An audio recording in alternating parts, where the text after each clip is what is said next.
Sinabi ng asawa na pagod at walang gana, ngunit may nakatagong lata ng pampadulas. Mahal na mga kababayan, mayroon na bang pagkakataon na tiningnan ninyo ang inyong sariling kasal at naitanong sa sarili kung ang magandang tela na itinatangkilik ng lahat ay talagang nagtatakip ng isang katotohanang nabubulok at nakakakilabot sa loob? Ako noon ay ang asawa, ang manugang na kinaiingitan ng lahat sa aming kapitbahayan. Ako si Grace Villanueva, may-ari ng isang online na tindahan ng mga handmade na keramika at alahas na patuloy na lumalago. Ang asawa ko, si Raymond Ocampo, ay ang sales manager ng isang malaking kumpanya sa Quezon City. Pimpia ang anyo, magalang ang pananalita. Mayroon kaming isang anak na lalaki na 5 taong gulang, mataba at masaya, at isang magandang bahay sa subdivision na pinagpagalan naming dalawa. Para sa labas ng mundo, parang perpekto ang lahat. Sa aming bahay ay naroon ang biyenan kong si Aling Norma, ang kapatid ni Raymond na si Bobby Ocampo, isang civil engineer, tapat at simple ang ugali, at ang asawa nitong si Marichel, isang maganda, malambing na babaeng palaging ate ang tawag sa akin ng tamis-tamis. Sa bawat kainan, ang biyenan ko ay nakangiti ng bukal sa puso, tinitingnan ako ng puno ng pagmamalaki. Talaga namang may kapalaran ang bahay na ito na nakuha kang manugang, Grace. Marunong ka, masipag, mabait pa. Si Raymond ay nagpugay sa magandang tadhana. Ang mga salitang iyon, ang mga ngiting iyon noon, ay parang pulot na nagpapasaya sa akin at nagpapaniniwala na hawak ko ang pinakakumpletong kaligayahan sa mundo. Ngunit mga kababayan, may ilang kasinungalingang nakatago ng napakagaling na kahit ang taong nasa loob ng kwento ay hindi agad nakakakita. Mga 8 buwan na ang nakalipas, ang aking tinatawag na perpektong larawan ay nagsimulang magbasag at nagsimula ito sa aming mismo na kama. Si Raymond, ang asawang lubos kong minamahal, ay nagsimulang magtayo ng isang di nakikitang pader sa pagitan namin. Hindi na niya ako yakapan tuwing gabi. Wala nang mainit na halik bago matulog. Sa tuwing hahawakan ko siya, biglang magigising at lililisanin ako. Ang boses niya ay maging paulit-ulit na melodiya na masakit pakinggan. Ay Grace, sobrang stressed ako sa trabaho, pagod na ako.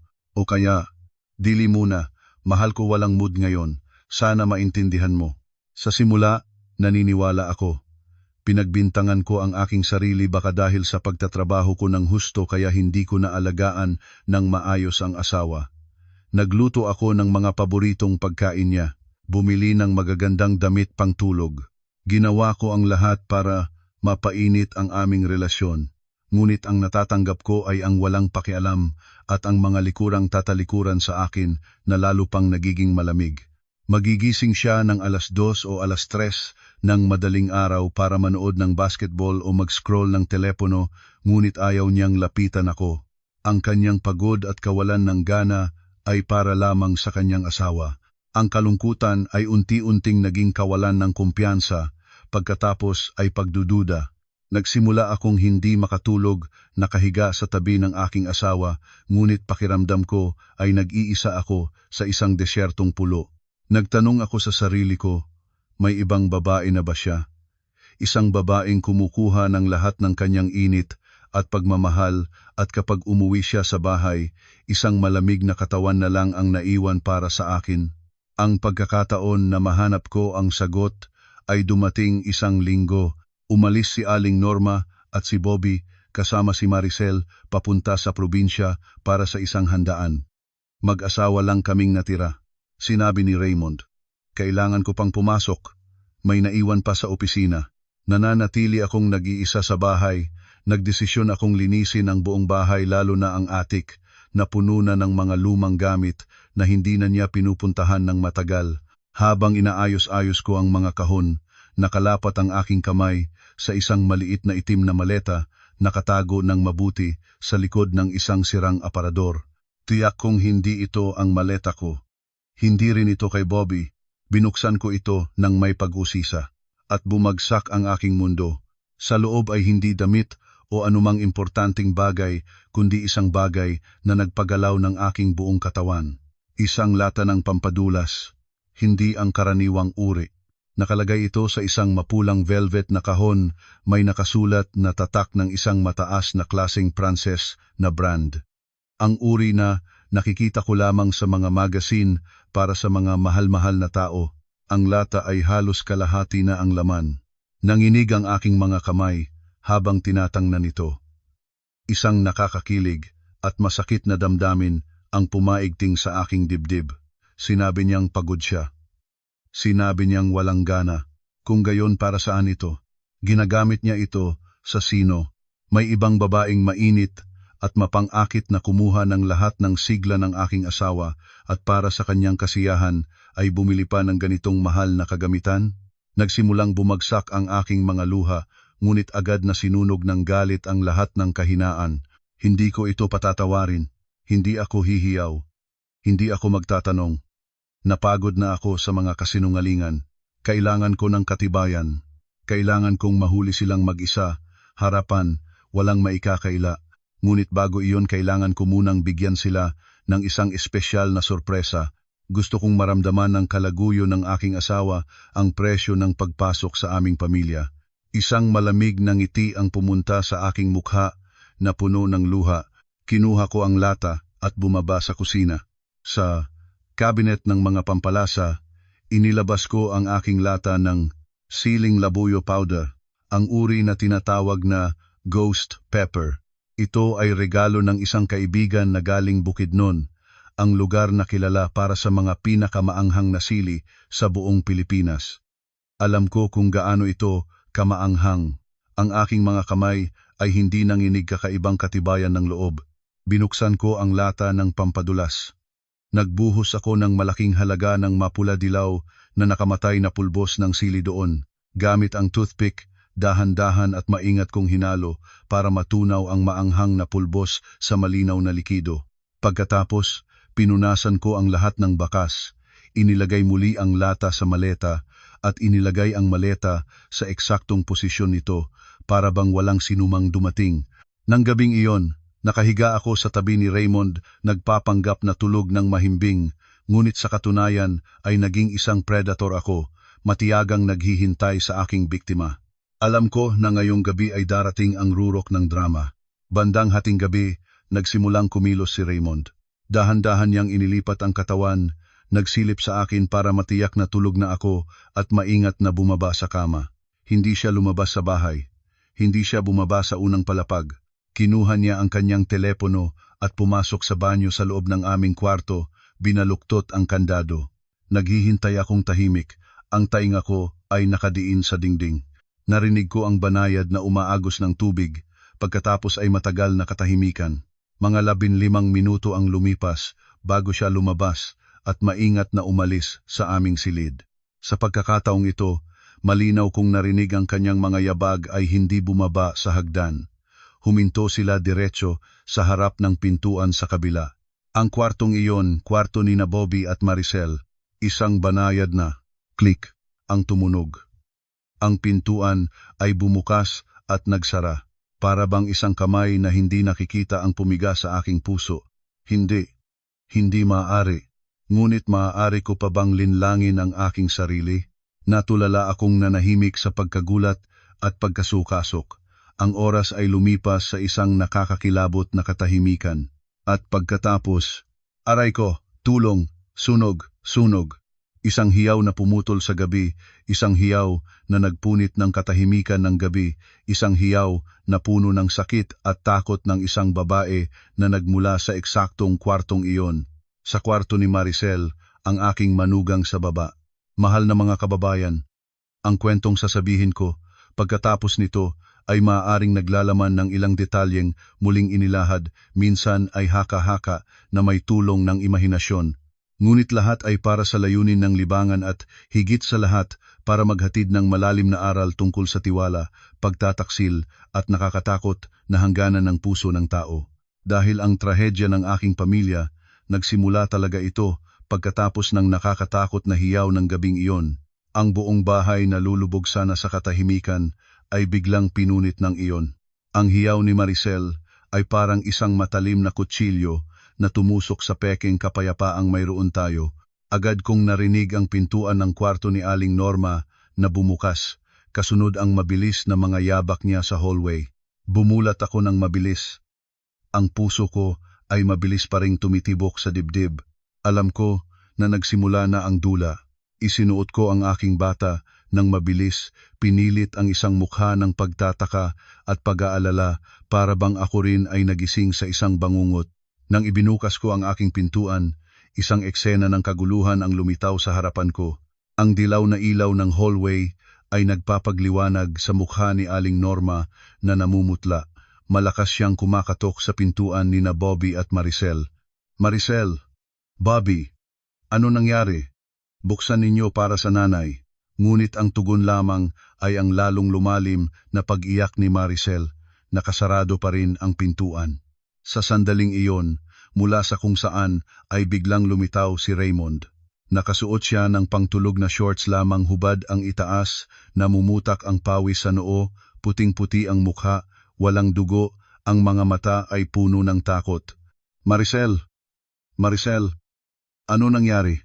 Sumigaw siya, ang boses ay nag-iba dahil sa takot, at kasama si Aling Norma ay malakas na pinagalaw ang pintuan. Nakatayo ako sa pintuan ng aming silid, tahimik na nanonood ng kanyang pag-aalala. Hindi iyon ang pag-aalala ng isang kuya para sa kanyang manugang. Iyon ang gulat ng isang may kasalanan, isang taong labis na natatakot dahil ang kanyang krimen ay malapit ng mailantad. Natatakot siyang ang bakas ng kanyang kasalanan ay hindi matataguan. Pagkatapos ng matagal na pagkatok, sa wakas ay bumukas ang pintuan. Binuksan na ni Maricel ang kandado ng mag-isa at ang eksena sa loob ay nagpagiyak kay Aling Norma.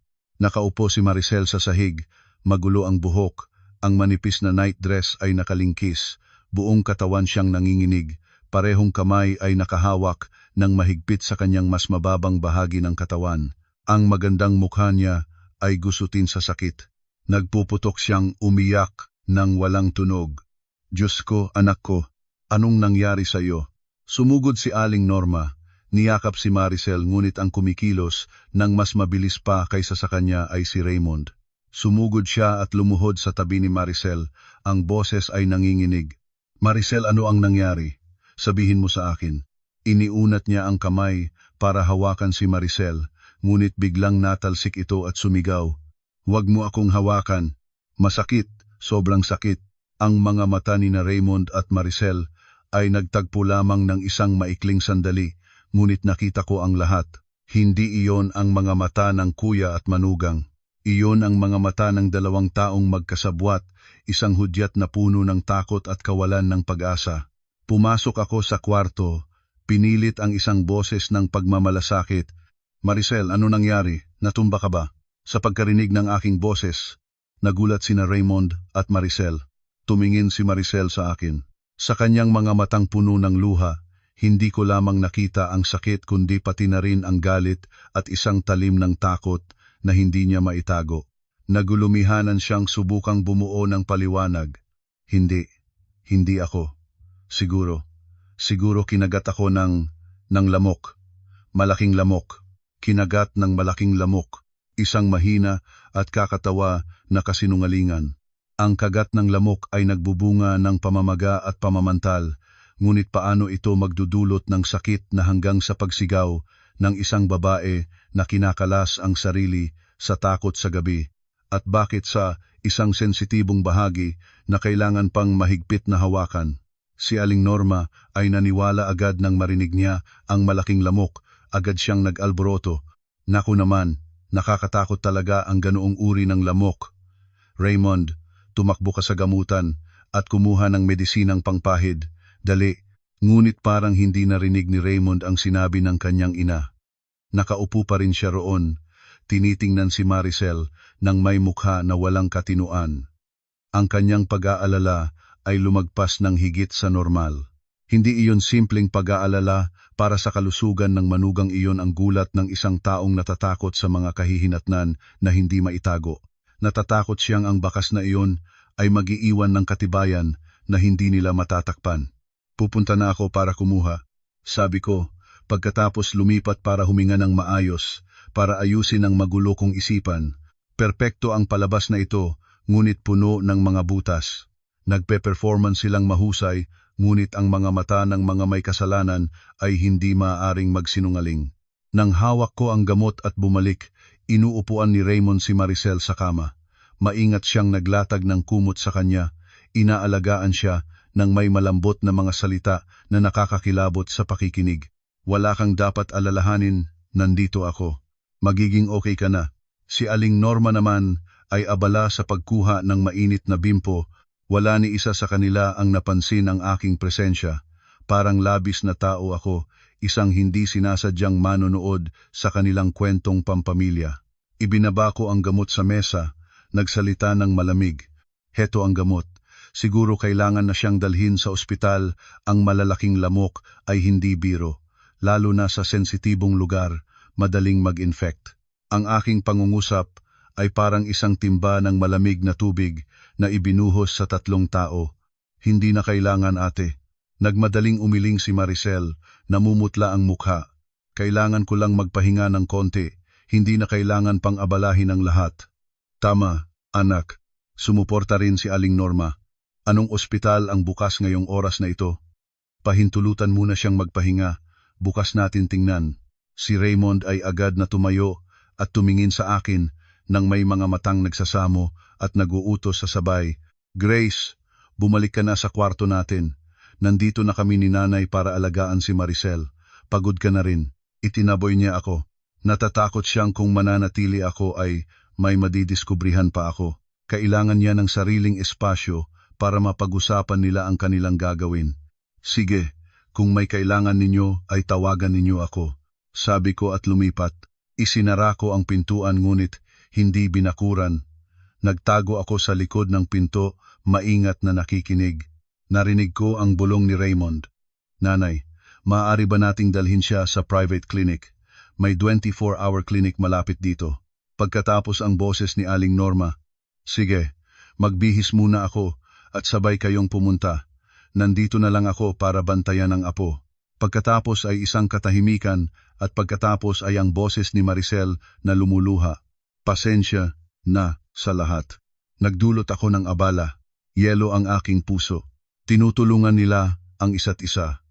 Ang biyenan ko ang babaeng palaging nagsasabing mahal niya ako tulad ng sariling anak.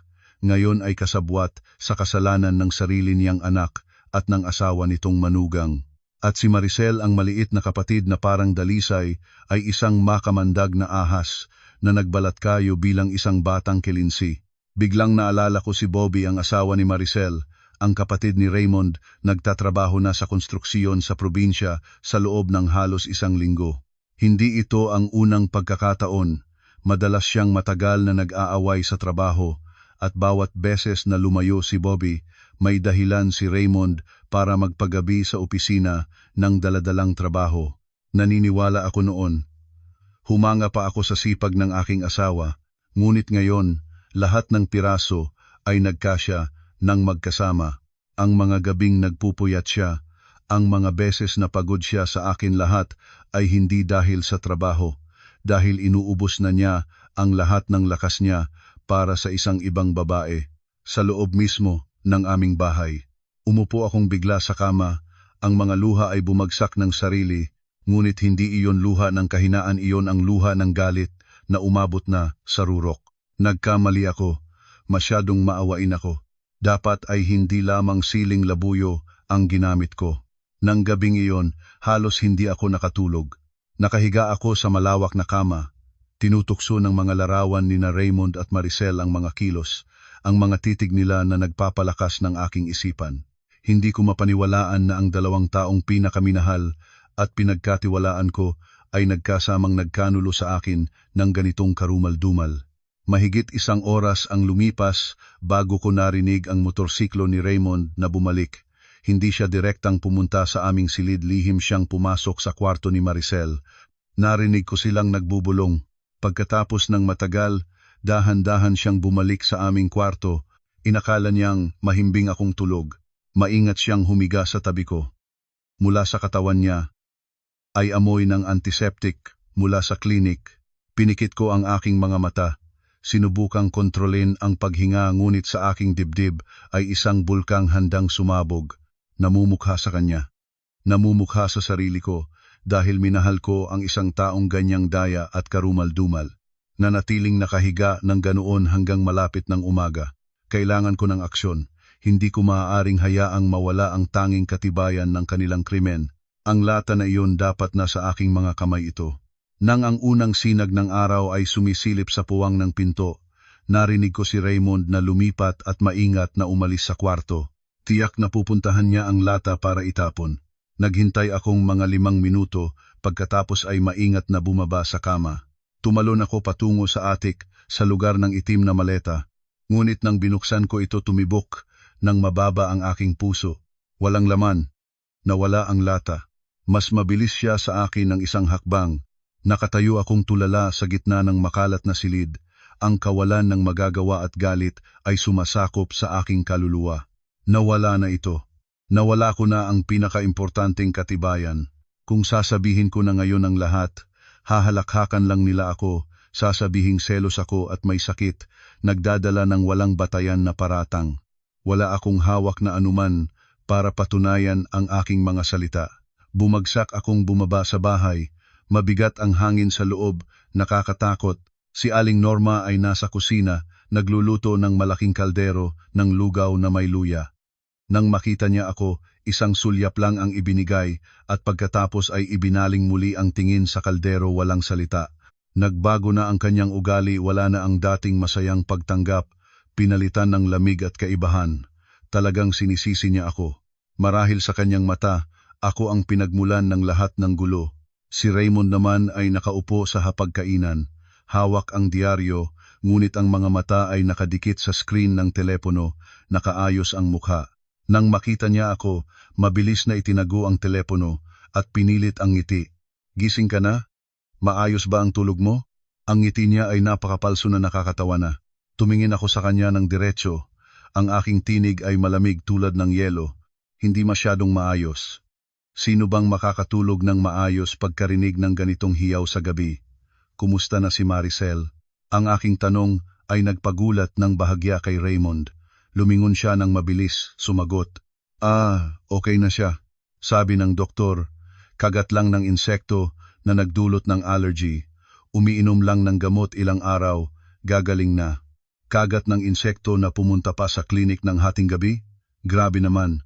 Sabi ko nang may halong panlalait. Nagbago ang mukha ni Raymond. Alam niyang pinaghihinalaan ko. Nag-alboroto siyang tumayo. Kailangan ko nang pumasok sa trabaho. Bantayan mo si Maricel.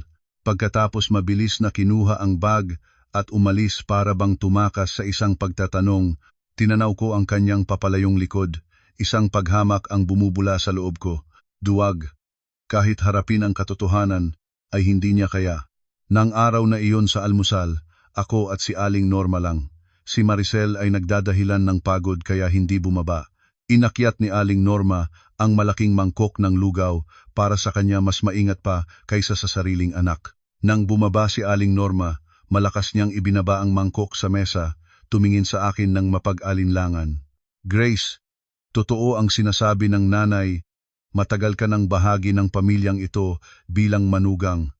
Dapat mong malaman kung ano ang dapat sabihin at hindi. Ang nangyari kay Maricel ay aksidente lamang, huwag kang mag-overthink at makaapekto sa kapayapaan ng pamilya. Binabalaan niya ako. Alam niya na pinaghihinalaan ko sila at gustong tumahimik ako. Wala naman akong sinasabing anumang masama, nanay. Nagpanggap akong walang alam. Nag-aalala lang ako sa kalusugan ni Maricel.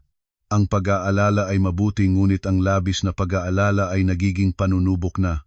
Malaman mo na nagmamahal sila ng mag-asawa. Dapat kang matuto na hindi makialam. Ang boses ni Aling Norma ay naging matigas.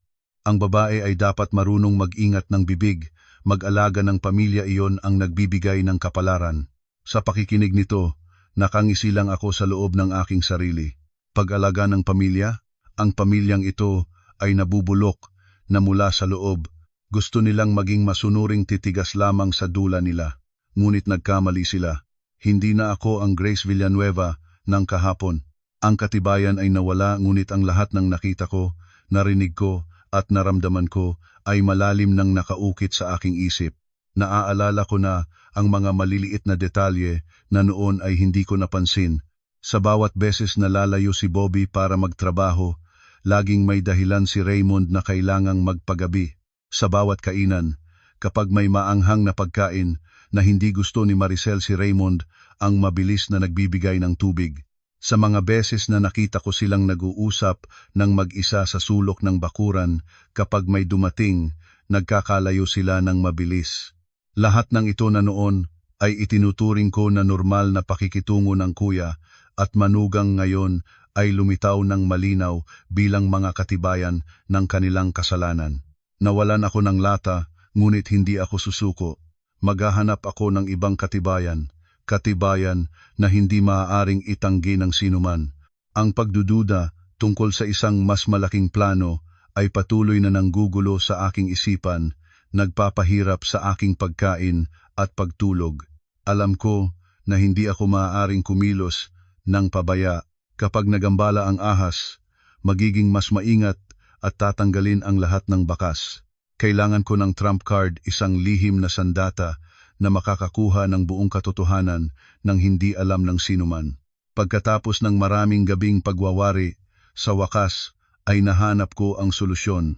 Isang matapang na desisyon, maaring kahit paano ay mapanganib. Ngunit alam ko na ito ang tanging paraan. Nang sumunod na umaga, nagdahilan akong pupunta sa palengke para bumili ng mga gamit sa aking tindahan ng keramika. Ngunit sa katotohanan, pinaandar ko ang aking sasakyan patungo sa isang tindahan na nagbebenta ng mga high-tech na elektronikong kagamitan sa Espanya Boulevard. Pumasok ako sa tindahan, kaunti ang pag-aalala ng puso. Isang binata ang nagbenta, mukhang kabataan. Nang makita ang aking mukha na may bahagyang kahihiyan, ngumiti siya ng propesyonal. "Magandang umaga, ma'am. Anong hinahanap ninyo?" Huminga ako ng malalim. Sinubukang panatilihing kalmado ang boses. "Gusto ko ng isang lihim na kamera, yung napakaliit para sa bahay ko dahil sa takot sa magnanakaw." Tumango ang binata na may pag-unawa at dinala ako sa isang salamin na nagtatampok ng iba't ibang uri ng kamera na may iba't ibang hugis at sukat. Ang ilan ay nakatago sa loob ng mga butones, ang ilan ay nakapaloob sa ballpen. Ngunit ang kumuha ng aking pansin ay isang maliit na device na maingat na nakatago sa mata ng isang teddy bear. Perpekto ito. Sino ang magiging pinaghihinalaang isang makulay na teddy bear? Malinaw na ipinaliwanag ng binata ang paggamit nito.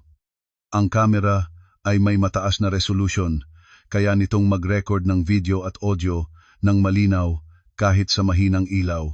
Direkta itong kumukonekta sa aking telepono sa pamamagitan ng Wi-Fi. Pinapahintulutan ako na subaybayan ng live ang lahat ng pangyayari sa bahay mula sa kahit saang lugar.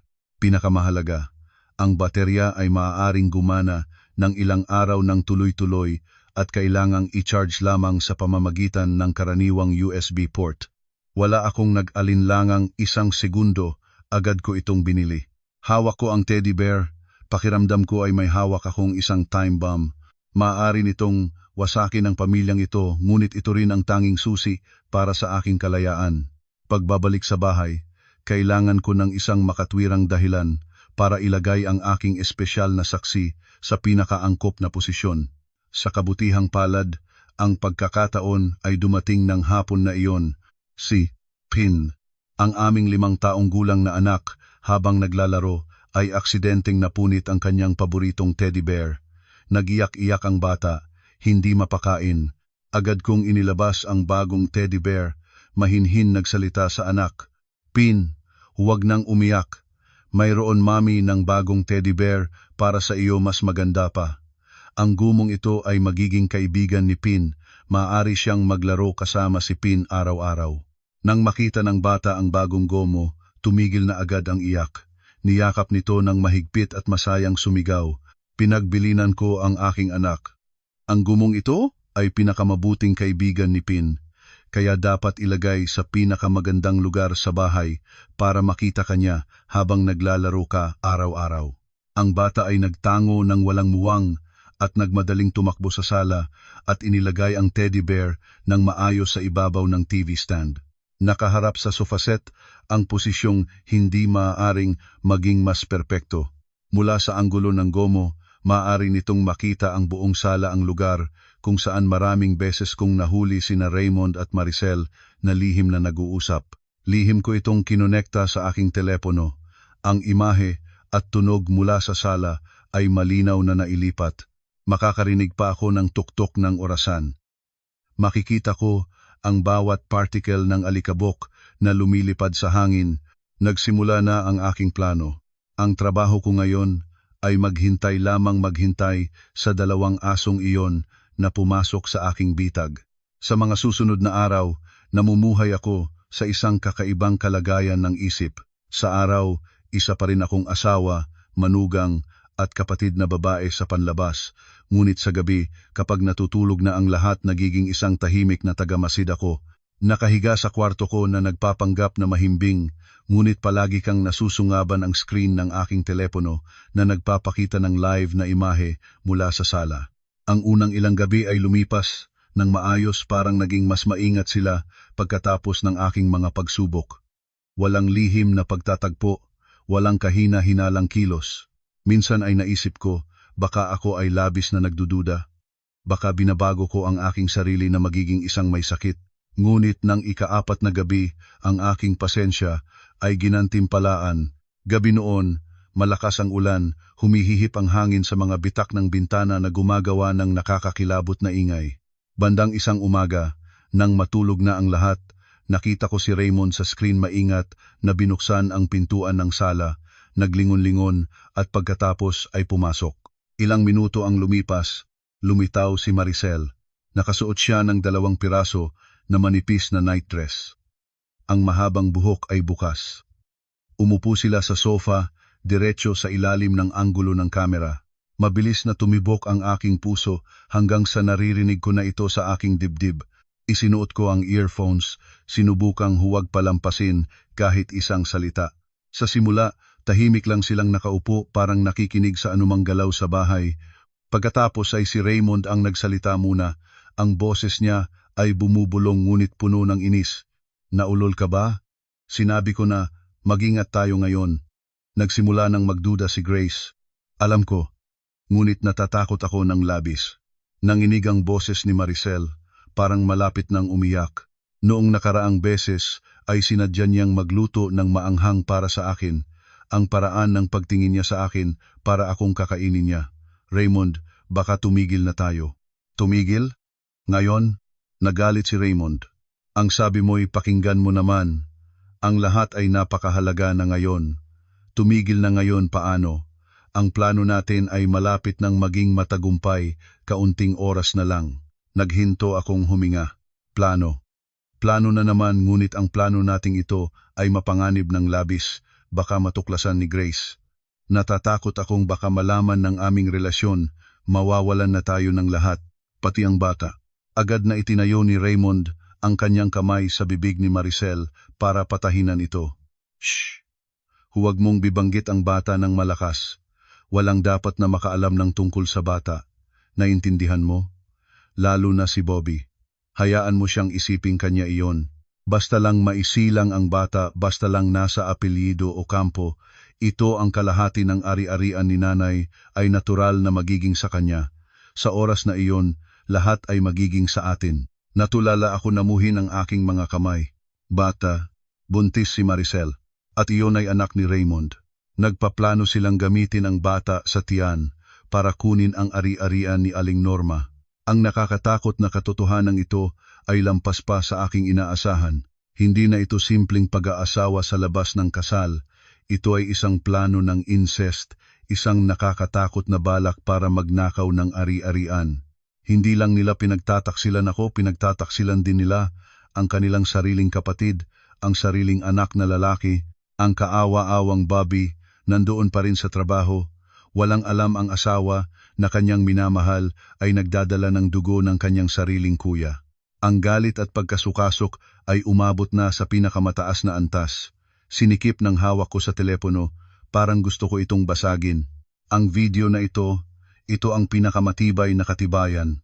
Ngunit hindi ito sapat pa. Kailangan ko pa ng higit pa. Kailangan ko nilang ilantad ng ganap walang lugar para makatakas. Ang video sa loob ng teddy bear camera ay parang isang time bomb, inilalantad ang isang kakilakilabot na katotohanan na hindi ko kailanman inisip. Sa bawat pagpapalit ng panunood, ang aking dibdib ay sumasakit ng may sakit at galit. Sina Raymond at Maricel, ang dalawang taong ito, ay hindi lang nangangalunya, nagpaplano rin sila ng isang maingat at walang awa na plano para magnakaw ng ari-arian.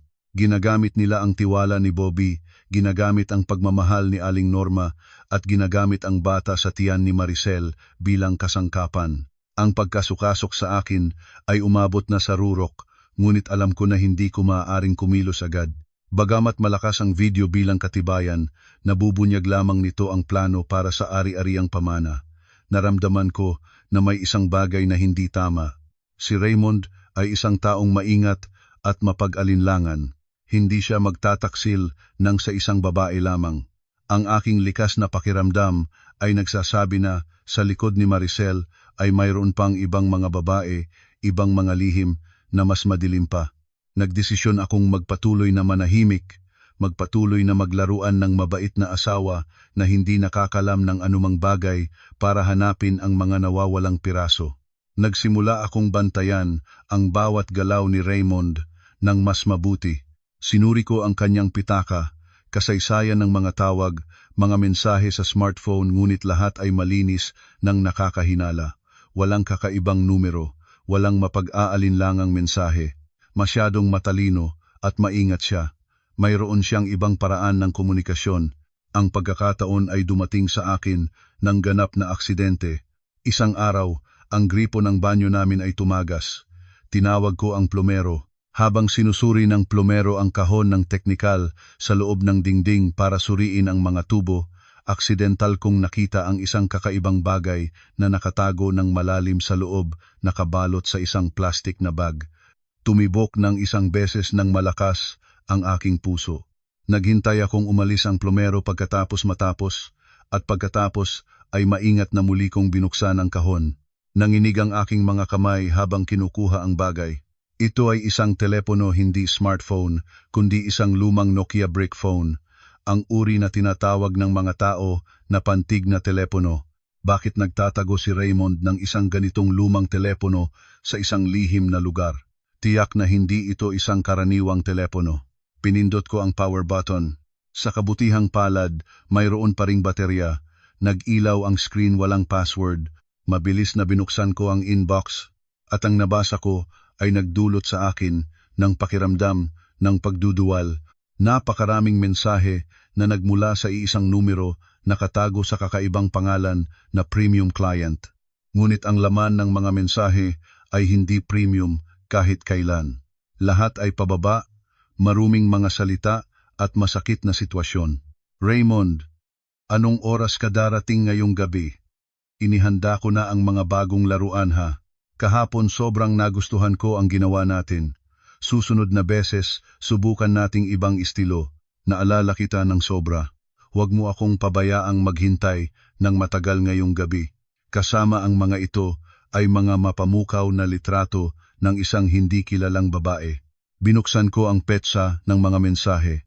Sila ay nagtatagal ng halos 1 taon, eksaktong nagtutugma sa panahon na nagsimulang lumamig si Raymond sa akin. Kaya ito ang tunay na dahilan. Hindi lang siya nangangalunya, sa manugang mayroon din siyang ibang babae. Isang relasyong binibili ng katawan, hindi hihigit. Ang pangalang premium client ay nagsasabi ng lahat. Si Raymond ay hindi lang isang mangangalunya. Maaaring isa siyang nagbabayad o nagpapalaki ng isang bayad-bayad na babae. Pakiramdam ko ay umiikot ang aking ulo. Ang asawang lubos kong minahal, ang mapitagan at matagumpay na lalaki sa mata ng lahat, ay may isang lihim na buhay na ganito kasama at mababa ang antas. Nagpe-performance siya ng napakahusay. Sa araw, isang mabait na asawa, mabait na kuya. Sa gabi, nagiging 2 ibang tao, isang nangangalunya sa manugang at isang mamimili ng kasiyahan. Ang katotohanan ito ay mas nakakatakot kaysa simpleng pangangalunya. Nagpapakita ito ng pagkabulok ng moralidad, ang pagkabulok ng kanyang pagkatao. Hindi na siya ang lalaking kilala ko. Isang balatkayo na lamang siya at sa loob ay isang demonyo na nagpapanggap. Umupo akong bigla sa malamig na palapag ng banyo, hawak ang telepono na may damdamin ng pagkasukasok. Anong gagawin ko ngayon? Napakaraming katibayan na ang hawak ko. Video ng plano ng pamana. Ang lihim na telepono na puno ng maruming mensahe. Maari ko nang ilabas ang lahat ngayon. Maari ko siyang mapahiya sa harap ng lahat. Ngunit nag-alinlangan ako. Kung gagawin ko iyon, hindi lang siya ang matatamaan ng sakit ang aking anak na si Pin. Paano siya? Ano ang maiisip niya tungkol sa kanyang ama? Ang aming pamilya, ang karangalan ng aking mga magulang, paano maaapektuhan? At si Bobby kaya ba niyang tiisin ang pagkagulat ng malaman na siya ay pinagtataksilan ng kanyang asawa at sariling kuya ng ganitong malupit? Naramdaman ko na nakatayo ako sa isang crossroada. Ang isang daan ay nagdadala sa masayang paghihiganti, ngunit puno rin ng sakit at pagkawasak. Ang isa pang daan ay nangangailangan ng katahimikan, pagtitiis ngunit hanggang kailan ako makakatakas sa lusak na ito. Umupo ako roon, na tahimik na umiiyak. Umiiyak para sa aking pagiging walang muwang, para sa namatay na kasal, at para sa malabo na kinabukasan ng aking anak. Kinopya ko ang lahat ng mensahe sa lihim na telepono, iniimbak sa isang lihim na folder sa aking computer. Pagkatapos ay inilagay ko ang telepono sa orihinal na lugar, inalis ang lahat ng bakas. Alam ko na hindi pa ako maaaring kumilos agad. Ang time bomb sa aking mga kamay ay napakalaki. Ang lakas nito ay maaaring puksain ang lahat, kasama na ang aking sarili. Kailangan ko ng mas perpektong plano, isang plano, na maaaring ilantad ang kanilang mga krimen, ngunit sabay na mabawasan ang pinsala para sa mga walang kasalanan. Kinailangan kong maging mas malakas, mas makatuwiran. Ang labanan na ito ay hindi para sa paghihiganti lamang, kundi para protektahan ang aking anak, at para mahanap ang aking sariling daan ng buhay. Pinunasan ko ang luha. Tumayo ang aking mga mata sa salamin ay hindi na ng isang babaeng luluha, kundi ng isang mandirigma. Hindi ako babagsak. Lalaban ako hanggang sa katapusan. Pagkatapos matuklasan ang lihim na telepono, nalaman ko na ang laro na ito ay komplikado pa kaysa sa naisip ko. Si Raymond ay hindi lang isang nangangalunya, isa siyang isang mapagpanggap na tao na may masasamang relasyon sa labas. Mayroon akong 2 time bomb sa aking mga kamay, ang video mula sa teddy bear camera at ang mga mensahe sa lihim na telepono. Ngunit nauunawaan ko na kung sabay ko itong lahat ilabas, ang lakas ng pagsabog ay maaaring masugatan din ako. Kailangan ko ng tamang oras, isang perpektong entablado, para tapusin ang palabas na ito. Nagdesisyon akong pansamantalang ilagay sa tabi ang premium client at tumuon sa una at pangunahing layunin, ilantad ang hindi tamang relasyon nina Raymond at Maricel, pati na rin ang kanilang plano para magnakaw ng ari-arian. Kailangan kong mahuli silang saksakan isang buhay at hindi maitatanggi na katibayan. Ngunit paano ko malilikha ang pagkakataong iyon? Naging maingat na sila mula nang mangyari ang insidente ng siling labuyo, halos wala na silang kahina-hinalang kilos kapag nandoon ako sa bahay. Nagtatagpo lang sila sa sala ng hating gabi kapag iniisip nilang mahimbing akong tulog. Kailangan ko ng dahilan para umalis sa bahay ng sapat na matagal para mawalan ng bantay at makita ang kanilang tunay na kulay. At ang langit ay hindi nagpatalo sa nagpupunyagi. Isang umaga, nakatanggap ng tawag si Aling Norma mula sa probinsya. Ang kanyang sariling ina ay nagkasakit at kailangang maospital.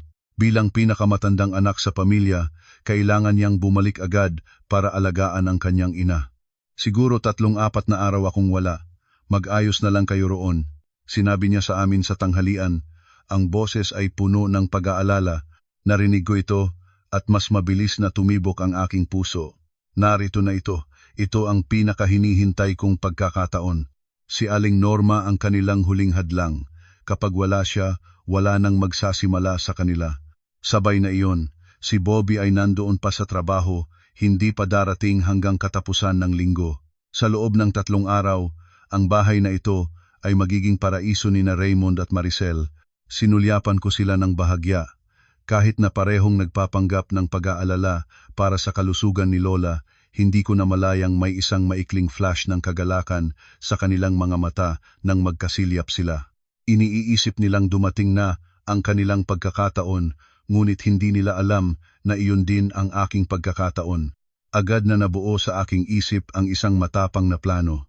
Hindi lang ako basta mawawala, lilikha ako ng isang dula, isang perpektong bitag para akitin silang pumasok. Nang sumunod na umaga, nang umalis na si Aling Norma na may daladalang bag, nagsimula na akong mag-impake. Nagulat si Raymond. Saan ka pupunta?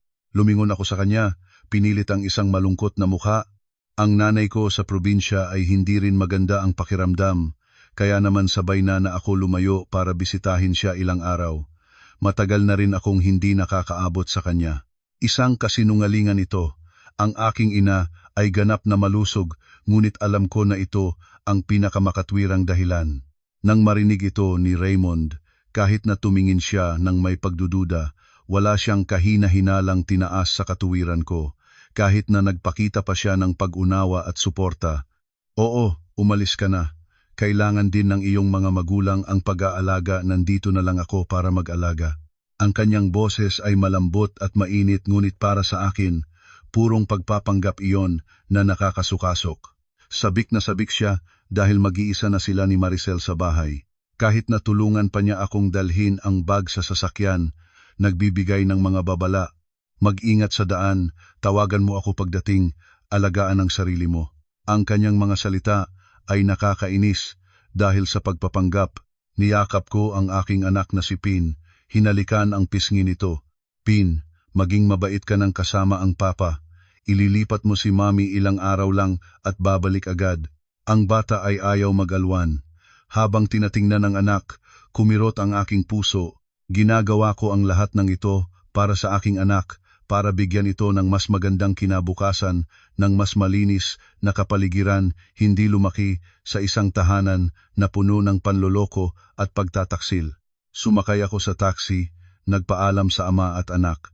Ang sasakyan ay nagpatuloy, inalis ako sa magandang tahanan na iyon, ngunit hindi ako pumunta sa bahay ng aking ina. Sinabihan ko ang driver na maglibog-libog sa ilang kalsada at pagkatapos ay huminto sa isang maliit na hotel sa ibang distrito.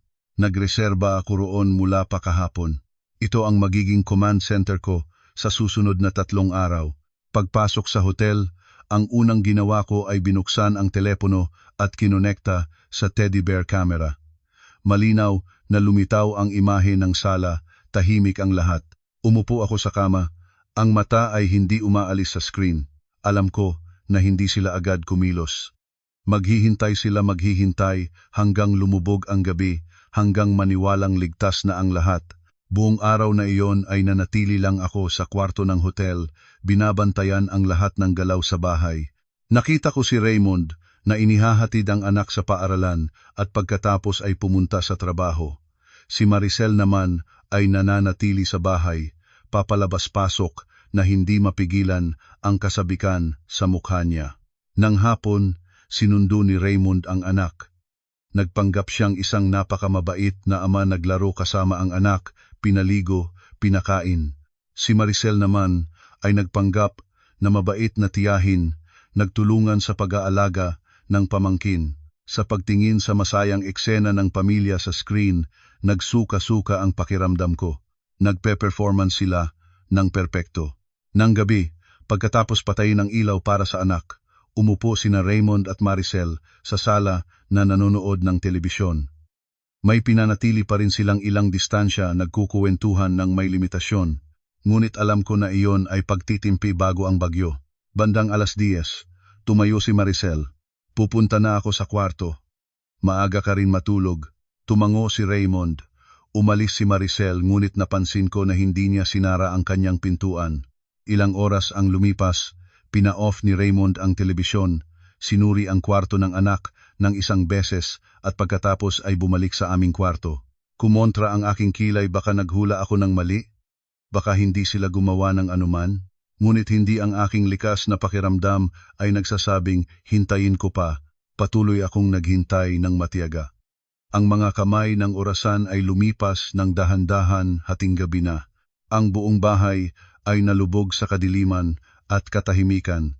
At pagkatapos sa screen ng aking telepono, isang anino ang lumitaw, si Raymond.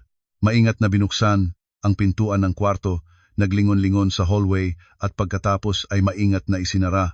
Hindi siya bumaba sa hagdan. Diretso siyang pumunta sa pintuan ng kwartong yung nakabukas ng bahagya sa kabila. Kwarto ni Maricel. Sumiksik ang aking puso. Narito na. Opisyal na nagsimula ang palabas. Nang isara ang pintuan ng kwarto ni Maricel sa likod ni Raymond, naramdaman ko na parang namuhin ang dugo ko. Ang screen ng telepono ko ay nagpapakita na lang ng imahe ng walang lamang sala, ngunit ang aking imahinasyon ay nagpipinta ng mga karumal-dumal na eksena sa likod ng saradong pintuan na iyon. Ang paghihintay, ang paghahanda lahat ay nag-iipon para sa sandaling ito. Mayroon na akong video evidence ng kanilang lihim na pag-uusap, ngunit para hindi nila maitanggi ito, para mapilitan si Aling Norma na maniwala kailangan ko ng isang mas matibay na patunay. Kailangan ko silang mahuli sa akto. Hindi na ako makakaantay ng kahit isang sandali pa. Mabilis kong kinuha ang aking jacket at tumakbo palabas ng hotel. Tinawag ko ang taxi, nanginig ang boses ko habang binibigkas ang address ng bahay.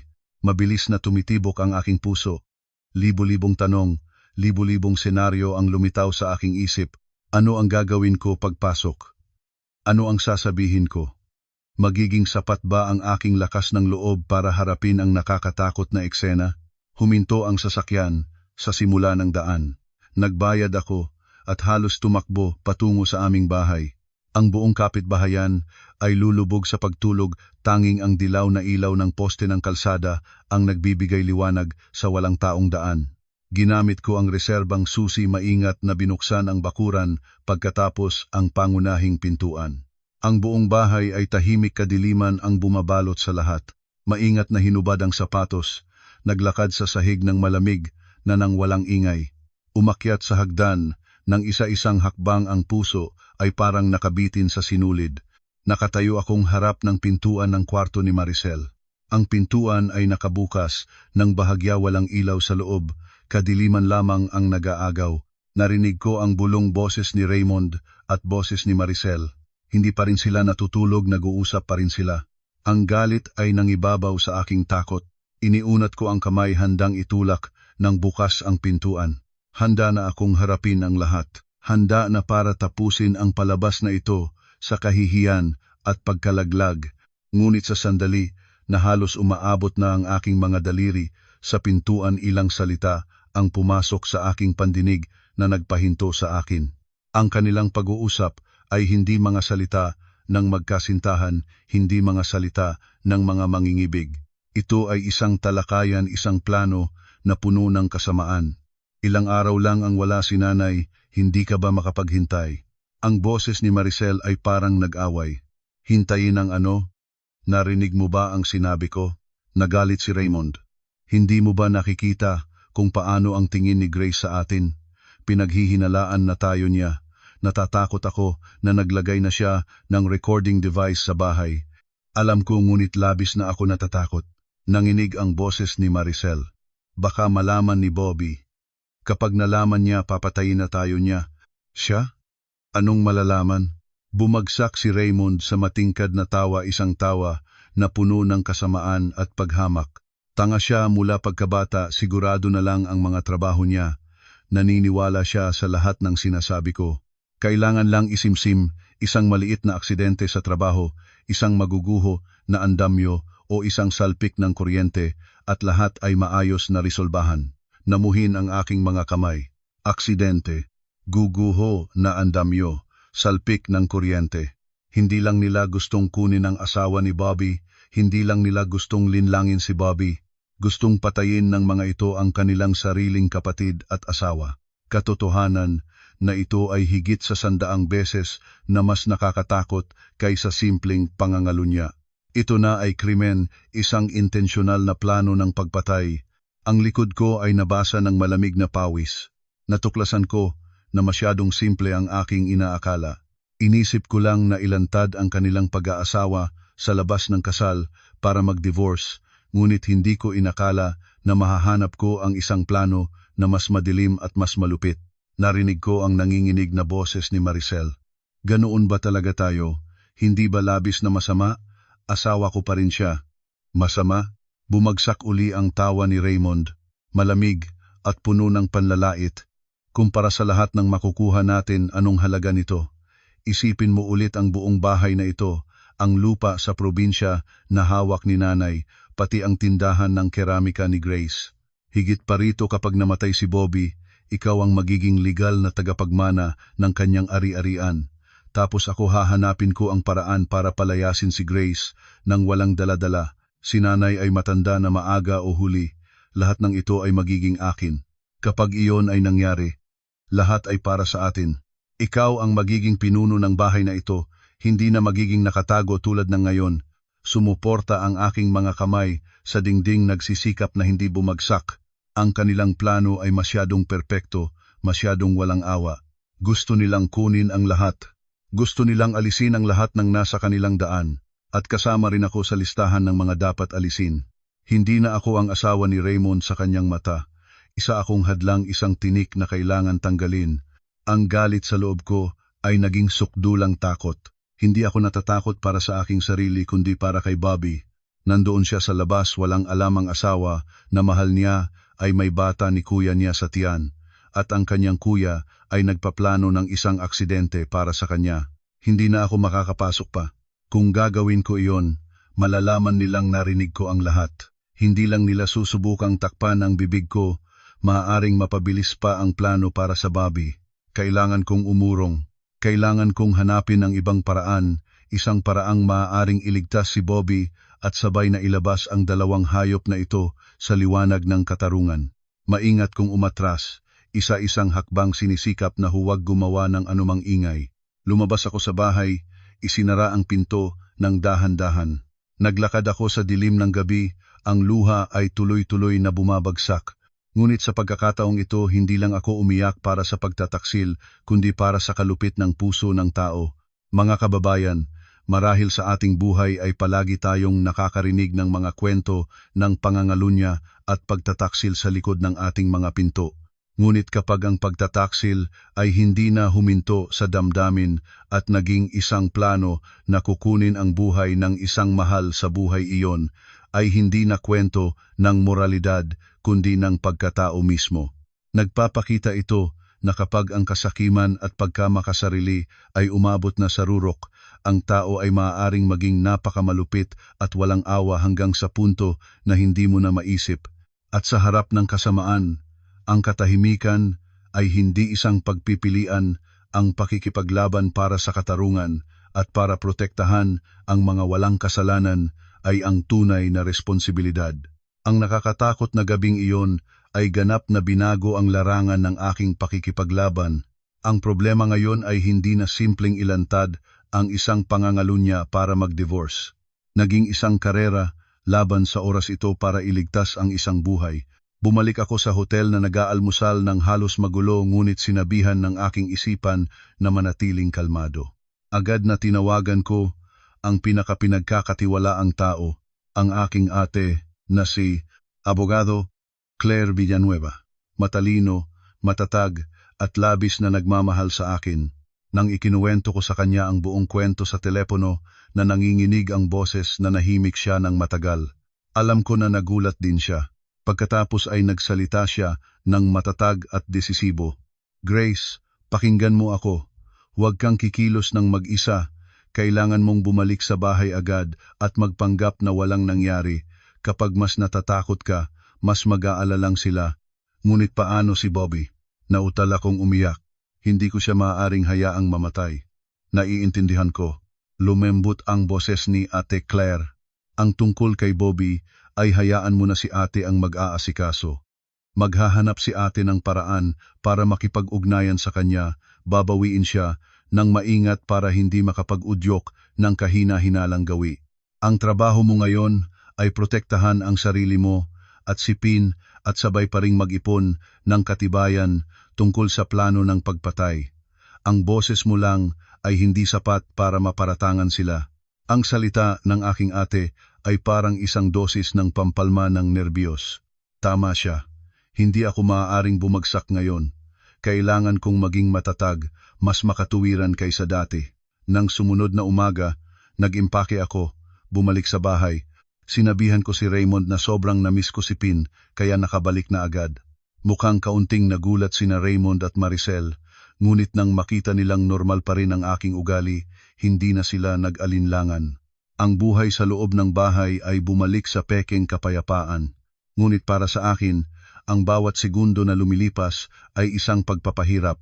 Dapat akong mamuhay kasama ang dalawang malamig na mamamatay tao, ngumiti sa kanila, kumain ng magkasama, matulog sa tabi ng lalaking nagpaplano ng pagpatay sa sariling kapatid. Iyon ay isang karumal-dumal na pakiramdam na walang salitang makapaglarawan. Ginawa ko ang sinabi ng aking ate, nagpatuloy sa pagganap ng papel ng asawang walang alam, ngunit ang puso ko ay parang nasusunog. Nag-aalala ako sa kaligtasan ni Bobby. Si Ate Claire ay nakahanap ng numero ng kaibigan ni Bobby sa trabaho at ipinasabi sa kanya na may bagay sa bahay, maging maingat sa trabaho, lalo na sa andamyo at kuryente. Iyon lang ang magagawa namin sa sandaling iyon nang hindi malantad. Habang tahimik na nagtitipon ng katibayan, binitawan ni Maricel ang susunod na bomba. Isang bomba na inakala niyang makakatulong sa kanya, ngunit hindi niya nalalaman na ito ay magiging sandata para sa kanyang sariling pagkawasak. Isang hapunan, ilang araw na, mula nang bumalik si Bobby, mula sa trabaho, biglang nagpakita ng pagod si Maricel. Itinakip niya ang kamay sa bibig, nagpakita ng pagduduwal. Nagtanong si Aling Norma, "Hiza, ano ba yan?" Nagpanggap si Maricel na nahihiyang umiling at pagkatapos ay bumanggit ng mahinahon, "Nanay, buntis po ako." Natulala ang buong hapagkainan. Si Aling Norma ay ang unang sumigaw ng kagalakan. Tumapalak siya ng masaya. "Talaga? Salamat sa Diyos. Magkakaroon na ng bagong miyembro ang pamilya. Tungkol naman kay Bobby, hindi na kailangang ilarawan pa." Masaya siyang nagulat, niyakap si Maricel ng mahigpit, umikot ng ilang ulit, hindi mapigilan ang ngiti. "Mahal ko, magiging tatay na ako. Salamat sa iyo." Tanging ako at si Raymond lang ang may kakaibang reaksyon. Si Raymond ay ngumiti rin. Nagbati ang kapatid, ngunit ang ngiti niya ay pinilit. At sa tingin niya kay Maricel, may isang komplikadong damdamin na hindi maisalita. Ako naman umupo lang ng tahimik, ang puso ay malamig. Buntis. Eksaktong katulad ng narinig ko. Nang gabing iyon, isinasagawa na nila ang kanilang plano. Ang batang ito ang magiging trump card nila. Sa pagmamasid sa masayang mukha ni Bobby, nasaktan ang puso ko. Masaya siya dahil malapit na siyang maging ama, ngunit hindi niya alam na niloloko siya ng pinakamalupit na paraan. Ang tunay na ama ng batang iyon ay ang lalaking nakaupo sa tabi niya ngayon, ang lalaking tinatawag niyang kuya at pinakagagalangan. Tinanaw ko si Raymond, ibinibigay niya ang malaking subo ng pagkain sa mangkok ni Maricel. Malambot ang sinabi, "Buntis ka na, kailangan mong kumain ng mas marami para may lakas. Mula ngayon, huwag nang magtrabaho ng mabigat, hayaan mo kami ni Grace na mag-asikaso." Ang kanyang mga salita ay nagpapasukasok sa akin. Nagpe-performance siyang isang mabait na kuya, ngunit sa katunayan, siya ang umagaw ng asawa, umakaw ng anak ng kanyang kapatid. Alam ko na hindi ko mapapayagang matagumpay ang planong ito. Hindi ko pahihintulutang maisilang ang batang ito at gamitin bilang kasangkapan para magnakaw ng ari-arian. Higit pa rito, hindi ko papayagang pag-alagaan ni Bobby ang anak ng kanyang kaaway nang hindi siya nakakalam. Kailangan kong ilantad ang katotohanan tungkol sa bata na ito. Ngunit paano? Ang aking salita ay walang bigat. Sasabihin nilang, selos ako, nagdadala ng mga huwad na paratang. Kailangan ko ng siyentipikong katibayan, isang katibayan na hindi maaaring tanggihan ng sinuman. Kailangan ko ng DNA test, ngunit para makuha ito, kailangan ko ng sample ni Raymond at ng sample ng bata. Ang pagkuha ng buhok o kuko ni Raymond ay hindi mahirap, nandoon lang siya sa tabi ko. Ngunit ang pagkuha ng sample ng bata ay halos imposible.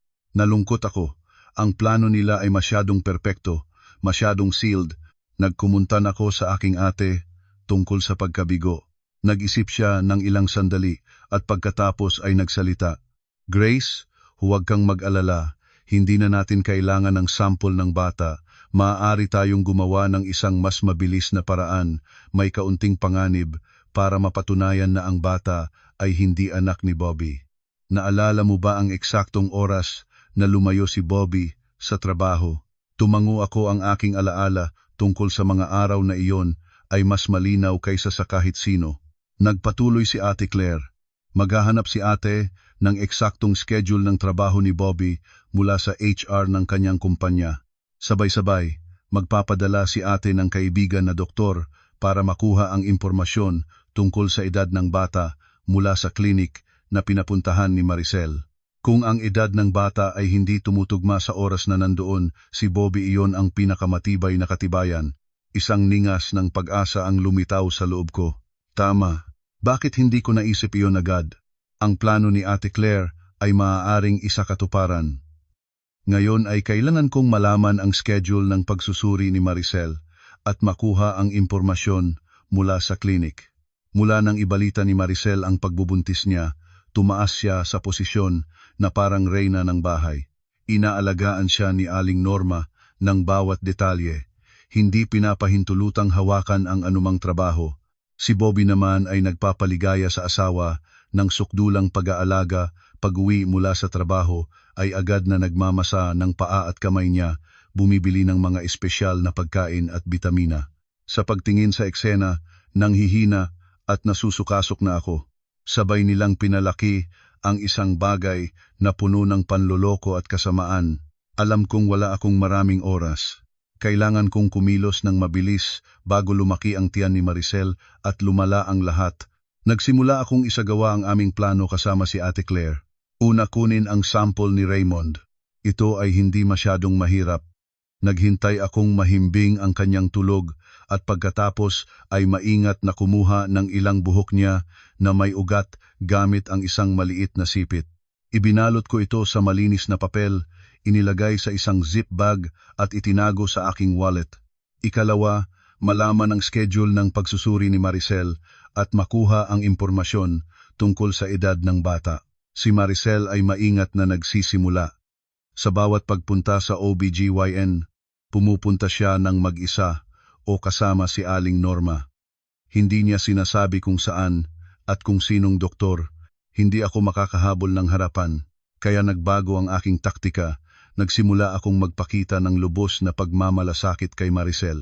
Madalas na tinatanong ang kanyang kalusugan, bumibili ng milk supplement para sa buntis, nagbibili ng damit para sa sanggol.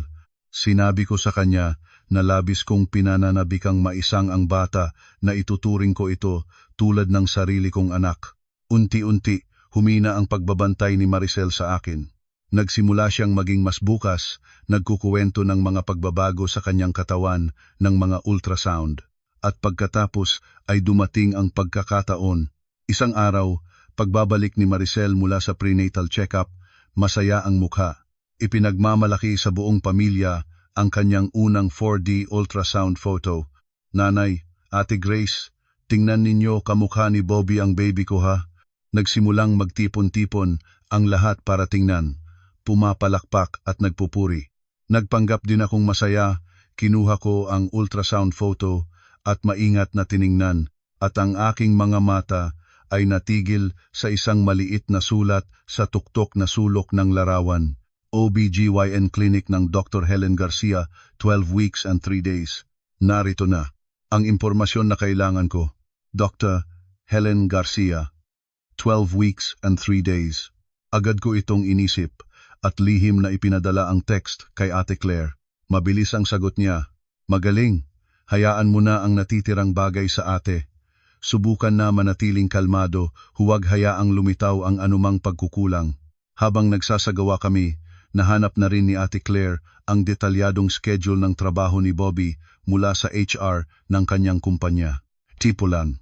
Nagpadala siya sa akin ng kopya. Umupo ako sa kwarto ko, sinara ang pinto, inilabas ang schedule ng trabaho ni Bobby sa tabi ng impormasyon ng bata. Nagsimula akong magkalkulahin, itinutugma ang bawat araw at linggo. Mabilis na tumitibok ang puso ko at ang resulta ay lumitaw ng malinaw. Ang panahon na nabuo ang bata batay sa edad na 12 weeks at 3 days. Ganap na tumutugma sa 2 linggong pag-aways ni Bobby sa trabaho sa Laguna. Sa panahong iyon, ni isang araw ay hindi siya umuwi sa bahay, kaya ang ama ng batang ito ay tiyak na hindi si Bobby. Ang katibayan ay napakamalinaw na, ngunit paano maling imbing ito sa isang legal na papel? Iyon ang trabaho ni Ate Claire. Nahanap niya ang isang kaibigan na doktor at maingat na nakakuha ng impormasyon mula sa klinik ni Dr. Helen Garcia tungkol sa mga record ng pagsusuri ni Maricel. Ilang araw pagkatapos, tumawag si Ate Claire sa akin na masaya ang boses. Grace, nakuha ko na. Nakuha ko ang kopya ng medical record ni Maricel. Lahat ng impormasyon ay tumutugma ang edad ng bata. Ang petsa ng inaasahang panganganak lahat ay nagpapatunay na si Bobby ay hindi maaaring maging ama. Ngunit hindi pa rin ito sapat para maparatangan si Raymond. Napatunayan na lang natin ang pangangalo niya para mapatunayan na si Raymond ang ama, kailangan pa rin natin ng DNA. Ngunit paano naman ang sample ng bata? Imposible man. Hintayin mo. Nagsalita si Ate Claire. Si Maricel ay madalas na nag-aalis ng buhok lalo na mula nang mabuntis siya. Ang kanyang buhok ay nangalat sa buong bahay sa unan, sa suklay. Maaari mo bang kolektahin ang mga buhok na iyon? Maaari bang maipresenta ang mga iyon para sa DNA test? Oo naman, nasabik na ang boses ni Ate Claire. Ang mga buhok na nalalaglag ay maaaring ipagsuri kung mayroon pang ugat ng buhok. Maingat mong kolektahin habang nakakakuha. Ipapadala ko ang 3 sample ng Raymond, ni Bobby, at ng buhok ni Maricel para sa pagsusuri. Maaari nilang suriin ang DNA ni Maricel mula sa kanyang buhok at ikumpara sa DNA ni na Raymond at Bobby. Kung ang resulta ay nagpapakita na sina Raymond at Maricel ay magulang ng isang batang may relasyong dugo, kay Bobby iyon ang panghuling katibayan. Kumpleto na ang plano, lahat ay naihanda. Nagsimula akong tahimik na magtrabaho, kinukolekta ang mga buhok ni Maricel, naghihintay sa araw na ilalantad ang katotohanan. Ang bitag ng langit ay malawak at bukas, at kahit may isang bagay ay maaaring dumaan, mahirap makatakas ng walang pagtanggap ng katarungan. Naniniwala akong hindi na malayo ang araw na matatanggap ni na Raymond at Maricel ang parusa para sa kanilang mga krimen. Habang tahimik na nagtitipon ng katibayan at naghihintay ng resulta ng DNA, isang nakakatakot na pangyayari ang nangyari. Isang pangyayaring halos naging katotohanan ang plano ni na Raymond at Maricel. Pagkatapos ng matagal na pag-aaway sa trabaho, nakabalik si Bobby sa bahay, ngunit kaunting linggo lang pagkatapos, nakatanggap siya ng utos na pumunta sa isang malaking konstruksyon sa baybayin kung saan itinatayo ang isang high-end na resort. Ang trabaho roon ay napakapanganib, kinakailangang magtrabaho sa mataas na andamyo at makipagtungo sa komplikadong mga kagamitang kuryente. Sa bawat tawag ni Bobby sa bahay, hindi ako mapanatag. Palagi kong hinahangad na magbabala sa kanya ng maingat. Kuya Bobby, mag-ingat sa trabaho ha. Ang mga konstruksyon ay mapanganib, suriin mong mabuti ang mga safety harness at andamyo bago umakyat. Tumawa lang si Bobby ng bukas palad. Ate Grace, labis mong pinag-aalalaang ako. Sanay na kami. Maingat ang lahat sa trabaho. Alam ko na ang mga babala ko ay parang isang patak ng tubig sa dagat. Nagdasal lang ako na huwag mangyari ang pinakamasama. Ngunit hindi sinagot ang aking mga panalangin. Isang hapon, habang nakakain ang lahat, tumunog ang telepono ni Aling Norma, numero ng konstruksyon kung saan nagtatrabaho si Bobby. Habang sinasagot ni Aling Norma ang tawag, nagbago ang kanyang mukha, nalaglag ang telepono sa sahig at nagkadurog. Nagulumihanan siyang nagsalita. Bobby. Si Bobby. Natumba siya sa andamyo. Nasa ospital. Natulala ang buong pamilya. Si Raymond ang unang kumilos. Agad niyang sinuportahan si Aling Norma na natitisod na. Nanay, kalmado ka. Ano ang nangyari? Paano ang kondisyon niya? Nahulog siya sa andamyo. Nasa emergency na. Nawala ang lakas ni Aling Norma at natumba. Nagulo ang buong bahay. Si Maricel ay umuliyaw at lumuhod pa ulit-ulit na tinawag ang pangalan ni Bobby. Sa pagmamasid sa pagtatanghal niya, Nagsusukasok lang ako. Kung may mangyari kay Bobby, siya ang pinakamasaya.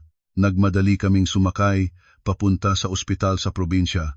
Ang mahabang biyahe ay parang isang pagpapahirap. Si Aling Norma at si Maricel ay umiyak sa buong daan.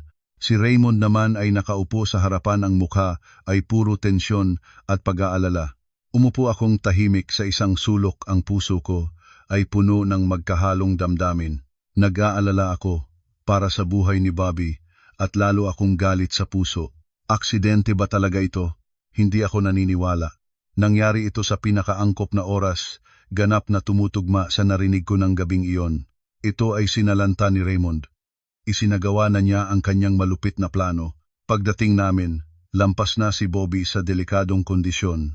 Sinabi ng doktor na 2 buto ng tadyang niya ang nasira, naging 7 ang kanang paa, at mayroon itong banayad na concussion. Maswerte siyang nahulog mula sa hindi masyadong mataas at may safety net sa ibaba, kaya natigil ang buhay niya. Nang marinig ko na buhay si Bobby, huminga akong maluwag. Ngunit nang suminggit ako kay Raymond, nakita ko sa kanyang mga mata ang isang maikling flash ng kabiguan. Nabigo ang plano niya. Nabigo siyang patayin ang kanyang kapatid. Gaano kalupit maaring maging ang isang tao. Nang gumising si Bobby, nagkuwento siya na habang nagtatrabaho siya sa andamyo, biglang nabasag ang isang koneksyon, buong andamyo ang bumagsak. Ang team ng safety inspection ay nagsabi ng panimula na ito ay dahil sa teknikal na depekto. Ngunit hindi ako naniniwala. Nagdesisyon akong hanapin ang katotohanan. Kinagabihan, nagdahilan akong mananatili sa ospital para alagaan si Bobby, para makauwi si Aling Norma at sina Raymond at Maricel para magpahinga. Nang makalayo na ang lahat at mag-isa na kami ni Bobby, maingat kong tinanong siya tungkol sa pickup truck na ginagamit niya sa trabaho. Sinabi ni Bobby, nakaparada pa rin ang sasakyan sa parking ng kumpanya. Sinabi ko sa kanya na, mayroon akong kaibigan na mekaniko malapit doon. Gusto ko siyang ipatingnan, para kapag umuwi ka na mayroon kang magandang sasakyan. Walang hinala si Bobby, ibinigay sa akin ang susi. Agad akong nakipag-ugnayan sa isang pinagkakatiwalaang auto repair shop na nahanap ko online. Hindi ko hiningi ang karaniwang inspeksyon. Direkta kong sinabi na pinaghihinalaan ko na ang brake system ng sasakyan ay maaaring minisyahan ng isang tao at hinilingan ng pinakadetalyadong at lihim na inspeksyon. Nangako akong magbabayad ng mahal. Nang hapon na iyon, tumawag ang may-ari ng shop, seryoso ang boses. Ate Grace, tama ang inyong hinala. Ang brake system ng sasakyan ay minisyahan ng napakaingat, halos tuyo na ang brake fluid. Kung hindi natuklasan agad sa unang matuwid na kalsada o emergency braking, tiyak na may mamatay. Para bang huminto ang puso ko. Kaya tama. Ang aksidente sa andamyo ay simula lang. Ang tunay na plano ni Raymond ay patayin si Bobby sa isang aksidente ng sasakyan. Nilikha niya ang isang huwad na eksena, isang pagkabagsak ng andamyo na nagdudulot ng ospitalisasyon, at ang tunay na bitag ay ang naghihintay na sasakyang may sirang preno. Inisip niya ang lahat, ngunit marahil ay may mga bagay pa ring hindi niya inisip. Ang aksidente sa andamyo ay aksidenteng nakaligtas kay Bobby at nagpaabot sa ospital, kaya hindi siya nakagamit ng sasakyang bitag na iyon. Talagang hindi tumitigil ang langit sa mga may kasalanan. Hinilingan ko ang may-ari ng shop na ilagay sa lihim ang lahat ng nangyari. Pagkatapos ay kinuha lahat ng larawan at video ng sirang brake system bilang katibayan. Alam ko na ito ang aking panghuling trump card. Ang katibayan na ito ay hindi naglalantad ng mukha ng isang manggaalunya, kundi ng isang malamig na mamamatay tao. Ang pakikipaglaban ko ay wala ng daan pabalik. Hindi ko lang ipinapaglaban ang aking sarili, ipinapaglaban ko ang katarungan, ang buhay ng isang walang kasalanang tao. Bumalik ako sa ospital, tinanaw si Bobby na nakahiga sa kama. Ang mukha ay maputla pa rin at nasaktan ang puso ko. Anong gagawin ko? Paano ko sasabihin sa kanya ang nakakatakot na katotohanan ito? Paano maaring tanggapin ng isang taong tapat tulad niya na pinagtataksilan siya ng mga pinakamahal niya sa buhay? Alam ko na kailangan ko ng tulong nag-iisa, hindi ko kayang harapin ang lahat. Kailangan ko ng isang katuwang, isang taong may sapat na lakas at kapangyarihan sa pamilya para tumayo sa panig ng katarungan. At ang taong iyon ay walang iba kundi si Aling Norma, ang aking biyenan. Pagbabalik mula sa ospital, matapos malaman ang katotohanan tungkol sa sasakyan ni Bobby, naramdaman ko ang isang di nakikitang bigat sa aking mga balikat. Hawak ko ang isang lihim na may kapangyarihang puksain ang buong pamilyang ito, ngunit hindi ko ito kaya ng mag-isa. Ang tanging taong maaaring makatulong sa akin ay si Aling Norma. Ito ay isang napakalubos na mapanganib na hakbang. Si Aling Norma ay ang tunay na ina ni Raymond. Maaaring hindi siya kailanman maniniwalang ang anak na kanyang lubos na minamahal ay isang demonyo. Maaaring isipin niya na nagdadala lang ako ng panloloko, nagbibintang para sirain ang pamilya. Ngunit wala na akong ibang pagpipilian. Naniniwala akong kahit gaano siya kabuwa, ang pagmamahal ng isang ina sa dalawang anak ay hindi magpapahintulot sa kanya na pakawalan ang isang plano ng pagpatay. Nagdesisyon akong hindi lahat ay sasabihin ko ng bigla-bigla. Kailangan ko ng katalinuhan, dahan-dahang maghasik ng mga binhi ng pagdududa sa kanyang puso para siya mismo ang makatuklasan ng katotohanan. Pinili ko ang isang gabi na mag-isa lang kaming dalawa. Sina Raymond at Maricel ay nasa ospital para palitan ang pag-aalaga kay Bobby. Naghanda ako ng mainit na tsa. Dinala sa kwarto ni Aling Norma. Nang makita niya ako, bumuntong hininga siya, ang mukha ay puno ng kalungkutan. Kawawa naman si Bobby. Hindi ko alam kung anong maling bagay ang ginawa niya para makaranas ng ganitong kapahamakan. Nag-aalala rin ako kay Bobby. Mahinhin kang umupo sa tabi niya.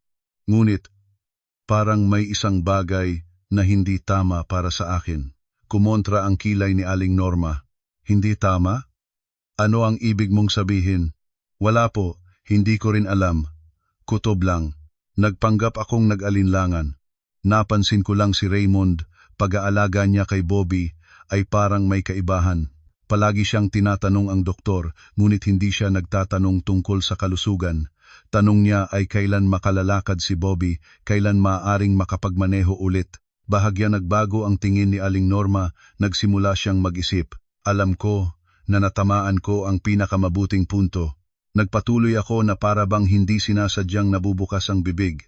At nakita ko rin ang isang kaibahan. Nang araw na nagkaroon ng aksidente si Bobby, napansin ko si Raymond na lihim na pumunta sa parking ng sasakyan ng Bobby nang maaga. Nang tinanong ko, sinabi niyang tinignan niya ang sasakyan para kay Bobby. Ngunit ang kanyang ugali ay kakaiba, parang may itinatago. Totoo ba ang sinasabi mo? Nanginig ng bahagya ang boses ni Aling Norma. Hindi ko rin sigurado. Baka naman sobra lang ang aking pag-iisip, nagmadaling umiling. Huwag nang isiping mabuti, nanay, baka makaapekto sa kalusugan. Siguradong mag-aalaga lang si Raymond sa kapatid. Habang mas nagpapanggap akong wala itong kabuluhan, lalo pang nag-iisip si Aling Norma. Alam ko na ang binhi ng pagdududa ay naihasik na sa kanyang puso. Ang trabaho ko ngayon ay maghintay para lumago ito. Sa mga sumunod na araw, napansin ko na mas tahimik si Aling Norma, mas kaunti ang sinasabi at nagsimulang bantayan si Raymond at Maricel ng ibang mga mata. Hindi na niya inaalagaan si Maricel nang walang pagbabahala tulad ng dati. Minsan ay nakikita ko siyang tinitingnan nang matagal ang lumalaking tiyan ni Maricel at pagkatapos ay tinitingnan si Raymond, ang mukha ay puno ng pag-iisip. Alam kong sinusubok ng kanyang sarili ang mga nakaraang pangyayari. Bilang isang babaeng may karanasan, imposibleng hindi niya mapansin ang mga kakaibang bagay sa relasyon ng kanyang anak at manugang. Ang mapanuring sandali ay dumating sa isang katapusan ng linggo. Lumabas na ng ospital si Bobby, ngunit nakagapos pa rin ang paa at kailangan lang maupo. Nagmungkahi si Raymond na isakay ang lahat sa sasakyan para magtungo sa probinsya upang bigyan ng proteksyon si Bobby. Ngunit biglang sumagot si Aling Norma, hindi na kailangan magbas na lang tayo, mas ligtas. Nagulat si Raymond. Bakit, nanay? Mas madali kung sariling sasakyan natin. Sabi ko na hindi. Naging matigas ang boses ni Aling Norma, direktang tumingin sa mata ni Raymond. Mula ngayon, huwag sinuman ang dumampi sa sasakyan ni Bobby. Iwan nang nakaparada kapag gumaling na siya ng ganap, kanya na iyon. Napalitaw si Raymond, ngunit hindi na siya makapagkontradiksiyon. Tumingin siya sa kanyang ina nang may pagtataka at kaunting takot. Hindi niya nauunawaan kung bakit nagkaroon ng ganoong ugali ang kanyang ina. Nang gabing iyon, kumatok si Aling Norma sa aking pintuan. Para sa unang pagkakataon, siya ang kusang loob na naghanap sa akin matapos ang matagal na pagkakailangan. Pumasok siya sa kwarto, isinara ang pinto, at umupo sa kama. Tinanaw ako ng napakakomplikadong tingin. Grace, totoo ba ang lahat ng sinabi mo sa akin noon? Kang ang boses niya. Alam ko na dumating na ang sandali, hindi na ako kailangang magtago pa. Tumango ako, ang luha ay nagsimulang bumagsak. Nanay, pasensya po. Hindi ko gustong sabihin ito dahil natatakot akong hindi ninyo makayanan ang kabigatan ng bagay na ito. At pagkatapos ay ikinuwento ko sa kanya ang lahat. Mula sa lihim na lata ng pampadulas ang hiyaw, ng gabi ang palabas ng malaking lamok, ang video sa teddy bear camera, ang lihim na telepono, at sa wakas ang katotohanan tungkol sa sasakyan ni Bobby.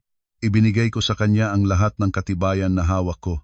Ang video ng lihim na usapan ni Raymond at Maricel tungkol sa plano. Ang mga larawan ng sirang brake system na may pirma ng auto shop.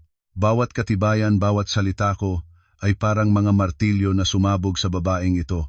Si Aling Norma ay nanahimik, walang sinasabi.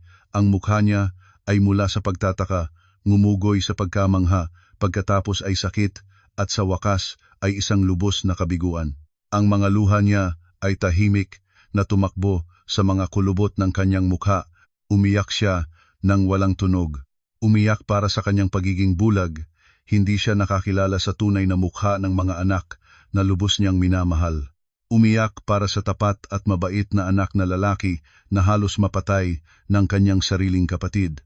Matagal pagkatapos, itinaas niya ang ulo at mabilis na pinunasan ng luha. Ang tingin niya ay hindi na ng isang nagdurusa na ina, kundi ng isang babaeng determinado, isang babaeng handang gawin ang lahat para sa katarungan. Naintindihan ko na. Sinabi niya, ang boses ay naging matigas. Pinalaki ko ang isang kaaway sa aking sariling tahanan. Hindi ko pahihintulutang sila ay magpatuloy pang gumalaw. Magtitiwala ka sa akin.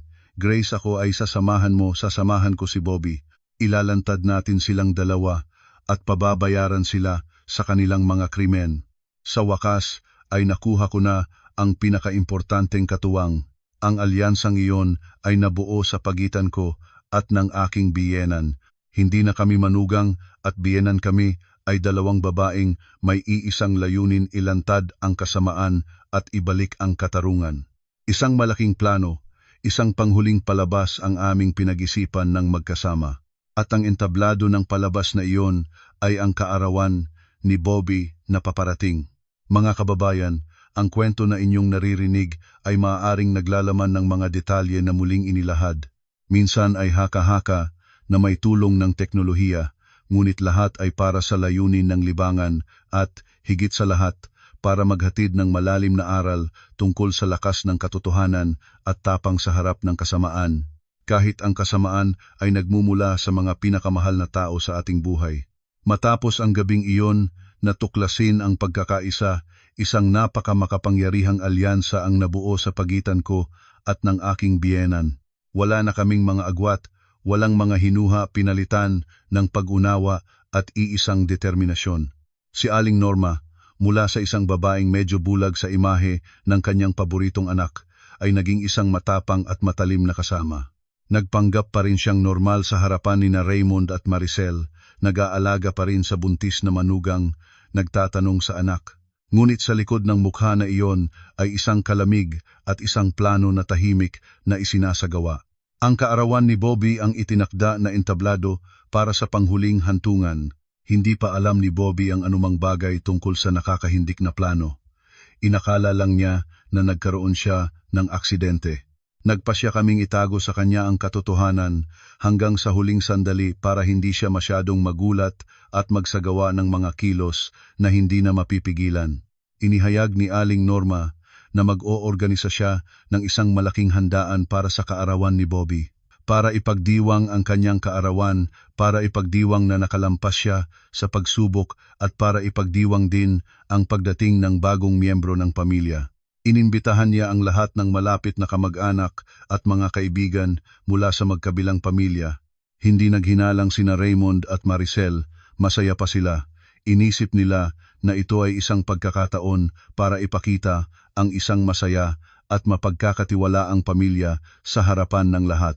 Hindi nila alam na ito ang handaan ng paghatol ang lugar na kung saan ang lahat ng kanilang kasalanan ay malalantad sa liwanag. Nang araw na iyon, ang aming magandang tahanan ay pinagandang-ganda. Maraming bisita, lahat ay nagdadala ng regalo at magagandang pangarap. Masaya at mainit ang kapaligiran. Si Bobby ay nakaupo sa wheelchair sa tabi ni Maricel na may lumalaking tiyan. Nagliliwanag ang mukha niya sa kaligayahan. Nagmamalaki si Raymond bilang mabuting kuya.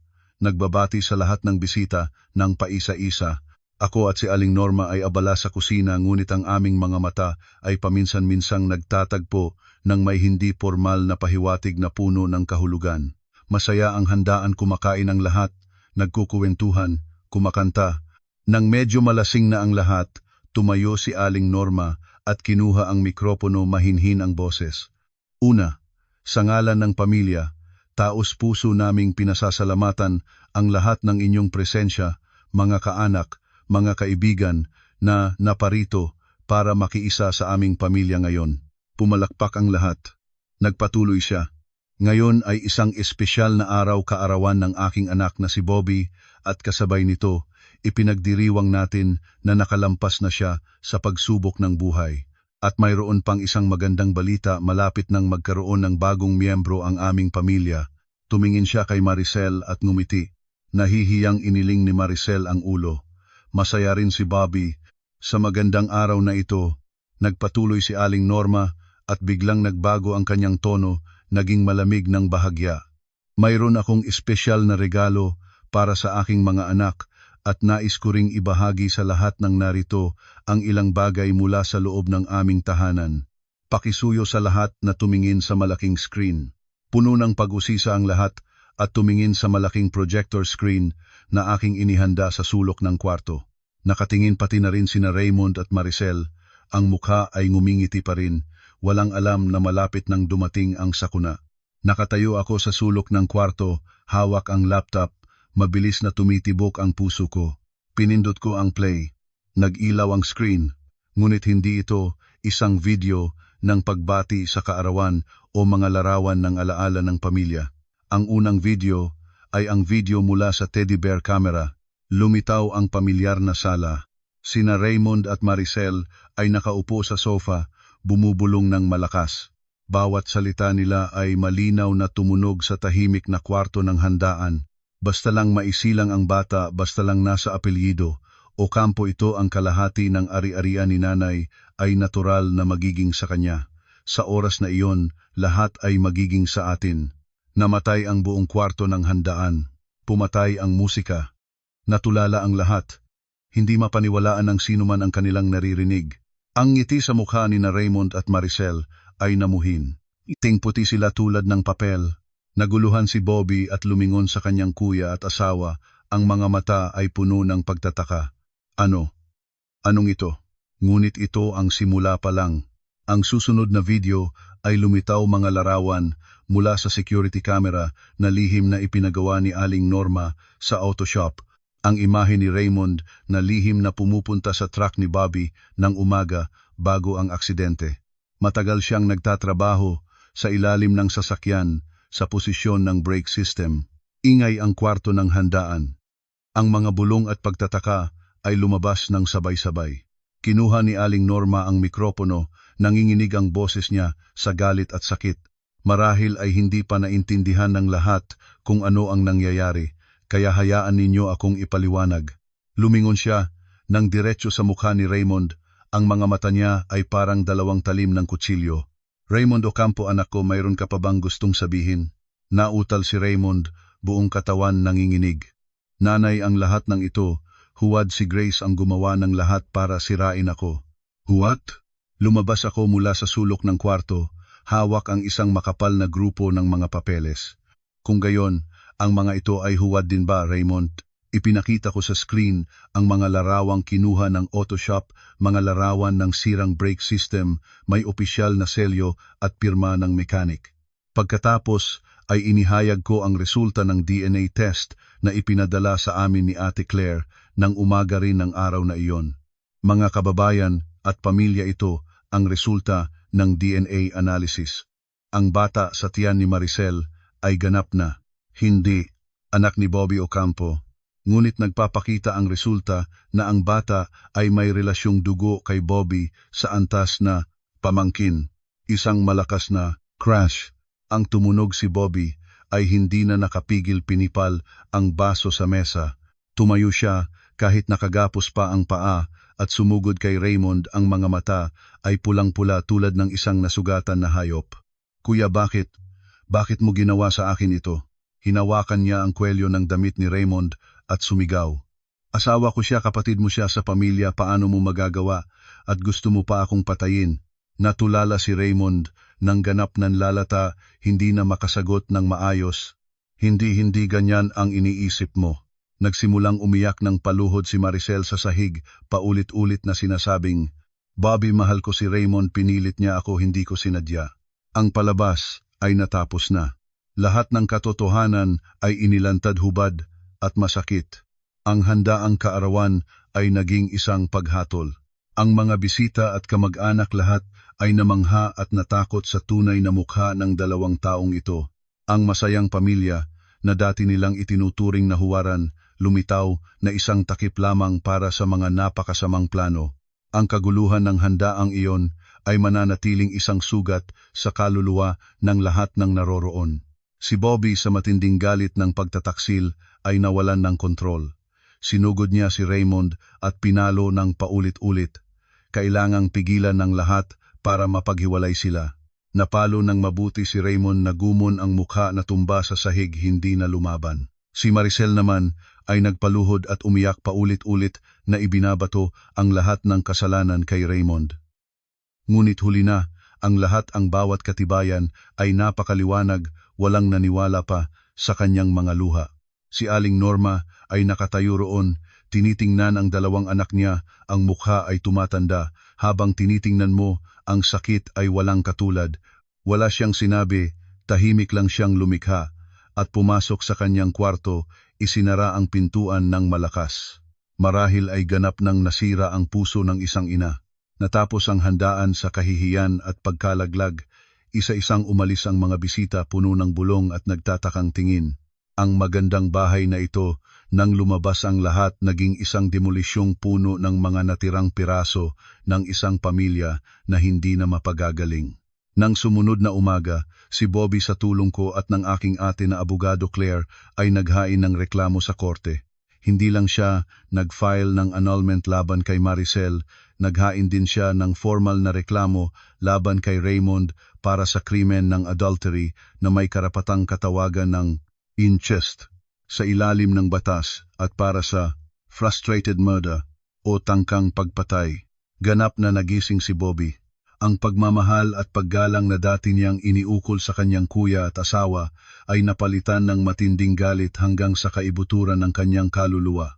Hindi niya mapapatawad ang mga nagkanulo sa kanya ng ganitong kalupit. Ang legal na labanan ay naging mabilis sa lakas ng mga katibayan na ibinigay namin. Sina Raymond at Maricel ay wala ng pagkakataon. Ang video, ang mga larawan ng sirang brake system, ang DNA results, lahat ay nagsilbing mapanganib na mga hampas na nagbagsak sa bawat pagtatangka nilang magpaliwanag. Sa harap ng korte, nagsinungalingan sina Raymond at Maricel sa isa't isa. Sinabi ni Raymond na si Maricel ang nagudyok at humikayat sa kanya. Sinabi naman ni Maricel na ginamit ni Raymond ang kanyang kapangyarihan at pera para pilitin siya. Ngunit ang lahat ng mga pahayag nila ay lalo lang nagpabigat ng kanilang mga kasalanan. Naghatid ng panghuling hatol ang korte. Si Raymond Ocampo ay nahatulan ng 15 taon na pagkabilanggo para sa 2 krimeng kanyang ginawa. Isang hatol na ganap na naaayon sa lahat ng kanyang ginawa. Nawala sa kanya ang lahat: karera, dangal, pamilya at kalayaan. Si Maricel ay hinanggaan ng annulment ng korte, walang anumang ari-arian na matanggap, Ang bata sa kanyang tiyan, ang batang itinuturing niyang trump card, ay naging isang pasanin, ngayon isang katibayan ng kanyang kasalanan. Ang kanyang pamilya sa probinsya, nang malaman ang lahat ay tumalikod sa kanya. Pinaalis siya sa tahanan ng asawa, walang tirahan, walang pera, walang suporta ng sinuman. Nag-iisa siyang haharapin ang kanyang madilim na kinabukasan. Si Aling Norma, matapos ang napakalaking pagkabigla, ay nagkasakit. Nagkaroon ng banayad na stroke, kailangang manatiling nakahiga. Ang sakit ng pagkawala ng isang anak, ang kabiguan sa isa pang anak, at ang walang kapantay na kahihiyan ay ganap siyang winasak. Si Bobby, kahit nanalo sa korte ang sugat sa kanyang puso, ay marahil ay hindi nagagaling. Nawala na ang kanyang tiwala sa pagmamahal sa relasyon ng dugo. Ipinagbili niya ang bahay, nagbigay ng bahagi kay Aling Norma para sa kanyang pagtanda, at nagpasya na lumayo sa Mindanao para magsimula ng bago malayo sa lugar na nagdulot ng napakaraming sakit sa kanya. Isang pamilya na dating itinuturing na huwaran ngayon ay gumuho at nangalat. Bawat isa ay nagbayad ng sobrang mahal para sa kanilang mga pagkakamali at mga krimen. Si Raymond ay nagbabayad sa pamamagitan ng mga taon ng kabataang naialay sa loob ng kulungan. Si Maricel ay nagbabayad sa pamamagitan ng isang buhay na puno ng kalungkutan at kahihiyan. Si Aling Norma ay nagbabayad sa pamamagitan ng walang katapusang pagsisisi hanggang sa katapusan ng kanyang buhay. Iyon ang batas ng sanhi at bunga, ang pag-aani ng kanilang mga pinalahi. Mga kababayan, ang kwento ng lihim na lata ng pampadulas at ng palabas ng malaking lamok ay hindi simpleng isang sitwasyon ng paghihiganti o pagsasakatuparan ng galit. Sa kailaliman nito, ito ay isang masakit at hubad na hiwa ng pagbabago ng moralidad, ng tiwalang tinapak-tapakan at ng tapang ng isang babae nang harapin ang mga bagyo ng buhay. Ngayon ay maupo tayong magkasama, pabababain ang ating mga puso para pagnilayan at matuto ng mga aral na maaaring maging gabay sa ating buhay habang pinapanatili ang ating kaligayahan at dignidad. Ang unang aral at ang pinakamalalim na sakit na tinamaan ng kwento ay ang kalupitan ng pagtataksil na nagmumula sa mga pinakamalapitang tao sa atin. Palagi nating naririnig na ang pinakamapanganib na kaaway ay hindi ang taong nakatayo sa harap mo na may hawak na kutsilyo, kundi ang taong nagtatago ng kutsilyo sa iyong likod. Si Grace ay nakaranas ng doble na pagtataksil asawa at manugang, isang babaeng kapwa nagdadala ng katayuan ng babae, kapwa manugang sa iisang tahanan ay naging ikatlong partido.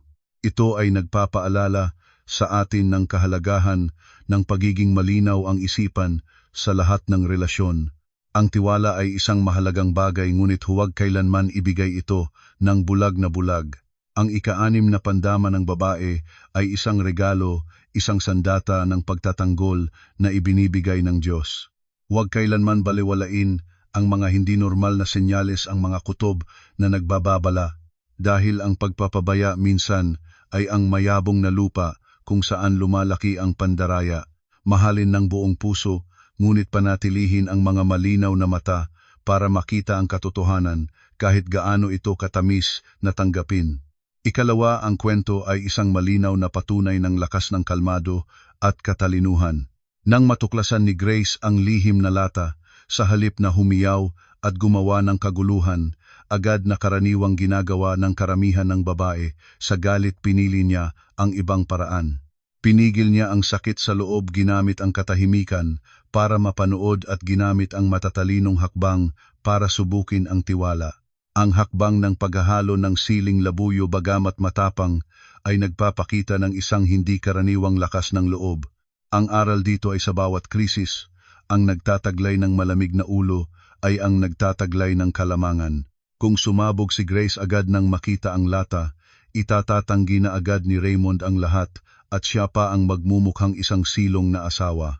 Ngunit sa pamamagitan ng pahintulot sa katotohanan na ilantad ang sarili nito sa pamamagitan ng hiyaw sa gitnang ng gabi, nakakuha siya ng katibayan na hindi maaaring itanggi ng salita. Mga modernong babae, tandaan, ang mga luha at galit ay hindi naglulutas ng mga problema. tanging ang katalinuhan at kalmado ang magpoprotekta sa ating dignidad. Isang aspeto ng pagpapahalaga na nais ihatid ng kwento ay ang malalim na pagpuna sa peke na pamumuhay at pagtatakip sa loob ng pamilya. Ang imahe ng biyenan at asawa na nagsamang naglarawan ng komedya ng malaking lamok para takpan ang kasalanan ay isang alarma tungkol sa pagbabago ng moralidad. Para sa hitsura, para sa tinatawag na kapayapaan ng pamilya, handa silang tapak-tapakan ang tuntunin ng kabutihan, linlangin ang manugang, at maging ang kapatid na nagsusumikap sa malayo. Ito ay nagtuturo sa atin na ang isang tunay na masayang pamilya ay hindi ang pamilyang walang kailanman na bagyong dumarating, kundi ang pamilyang matapang na haharapin ang katotohanan para maitama ang mali. Ang pagtatakip sa kasamaan ay hindi pagmamahal, ito ay isang lason na pumapatay sa budhi ng tao. Huwag kailanman ipagsanggalang ang kasalanan sa pangalan ng pagmamahal sa pamilya, dahil ang katotohanan maaga o huli ay lilitaw. At kapag sumabog ang pinsala ay higit na malalaki. Ang kwento rin ay isang paalala tungkol sa batas ng sanhi at bunga. Sina Maricel at Raymond ay nag-isip na maaari nilang itago ang kanilang hindi tamang relasyon sa kadiliman, ngunit agad silang nagbayad sa pamamagitan ng pisikal na sakit at panglolobo sa kaluluwa. Ang hiyaw ng gabing iyon ay hindi lang sakit ng laman, ito ang sigaw ng budhi na pinagtatataran. Ang pag-aani ng kung anong binhas mo ang mga kasiyahang itinayo sa panlilinlang ay palaging may kasamang napakataas na presyo. Mamuhay tayo ng hayag at matuwid para sa bawat gabi ay makakatulog tayo ng mahimbing, hindi mag-alala at matakot na matuklasan, hindi mamuhay sa pagod na pagtataksil. Sa huli, ang imahe ni Grace na nag-iisang naghahanap ng katarungan para sa kanyang sarili at para sa kanyang bilas na lalaki ay isang magandang larawan ng pagiging matibay. Hindi siya pumili ng pakikipagtulungan sa kasamaan. Hindi siya pumiling mamuhay ng bulag para mapanatili ang peking kapayapaan ng pamilya. Pinili niya ang masakit na daan, ang paglalantad ng katotohanan, kahit alam niyang magiging napakasakit. Ang pinakamalaking aral dito ay ang halaga ng sariling dignidad. Ang babae ay hindi ipinanganak para tiisin ang pagtataksil. May karapatan tayong mahalin, mapagalang at mamuhay sa isang matapat na kapaligiran. Kapag ang tiwala ay nasira, natapang na bitawan ang mga bagay na hindi na karapat-dapat, tapang na tumayo para ipagtanggol ang katuwiran. Huwag matakot sa kalungkutan, matakot sa pamumuhay ng habambuhay kasama ang mga taong dalawang mukha.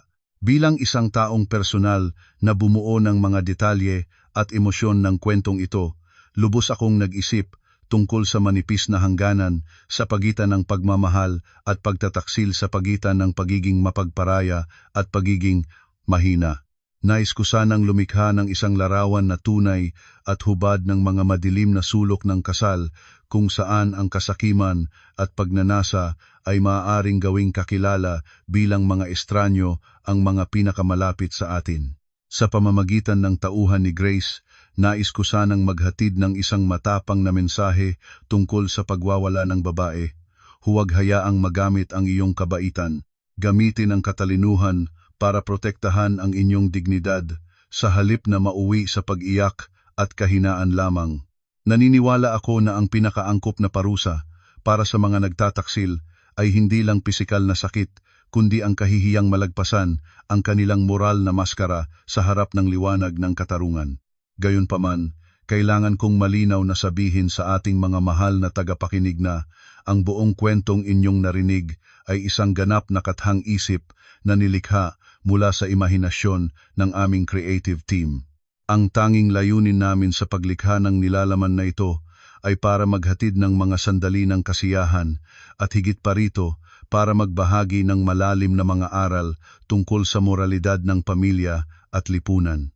Lahat ng pangalan ng mga tauhan, mga lugar, mga kumpanya at mga pangyayari sa kwento ay produkto ng malikhaing kathang-isip.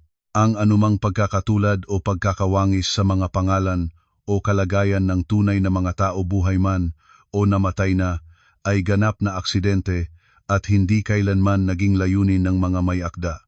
tinitiyak namin na ang script na ito ay isang orihinal na intelektual na ari-arian na mano-manong isinulat at binago ng aming creative team. Tinitiyak ang pagiging original at pagiging natatangi nito. Ang video na ito ay ganap na walang nilalaman na kinopya, muling ginamit o ilegal na kinuha mula sa ibang mga mapagkukunan upang matiyak ang pinakasariwang karanasan para sa aming mga tagapakinig.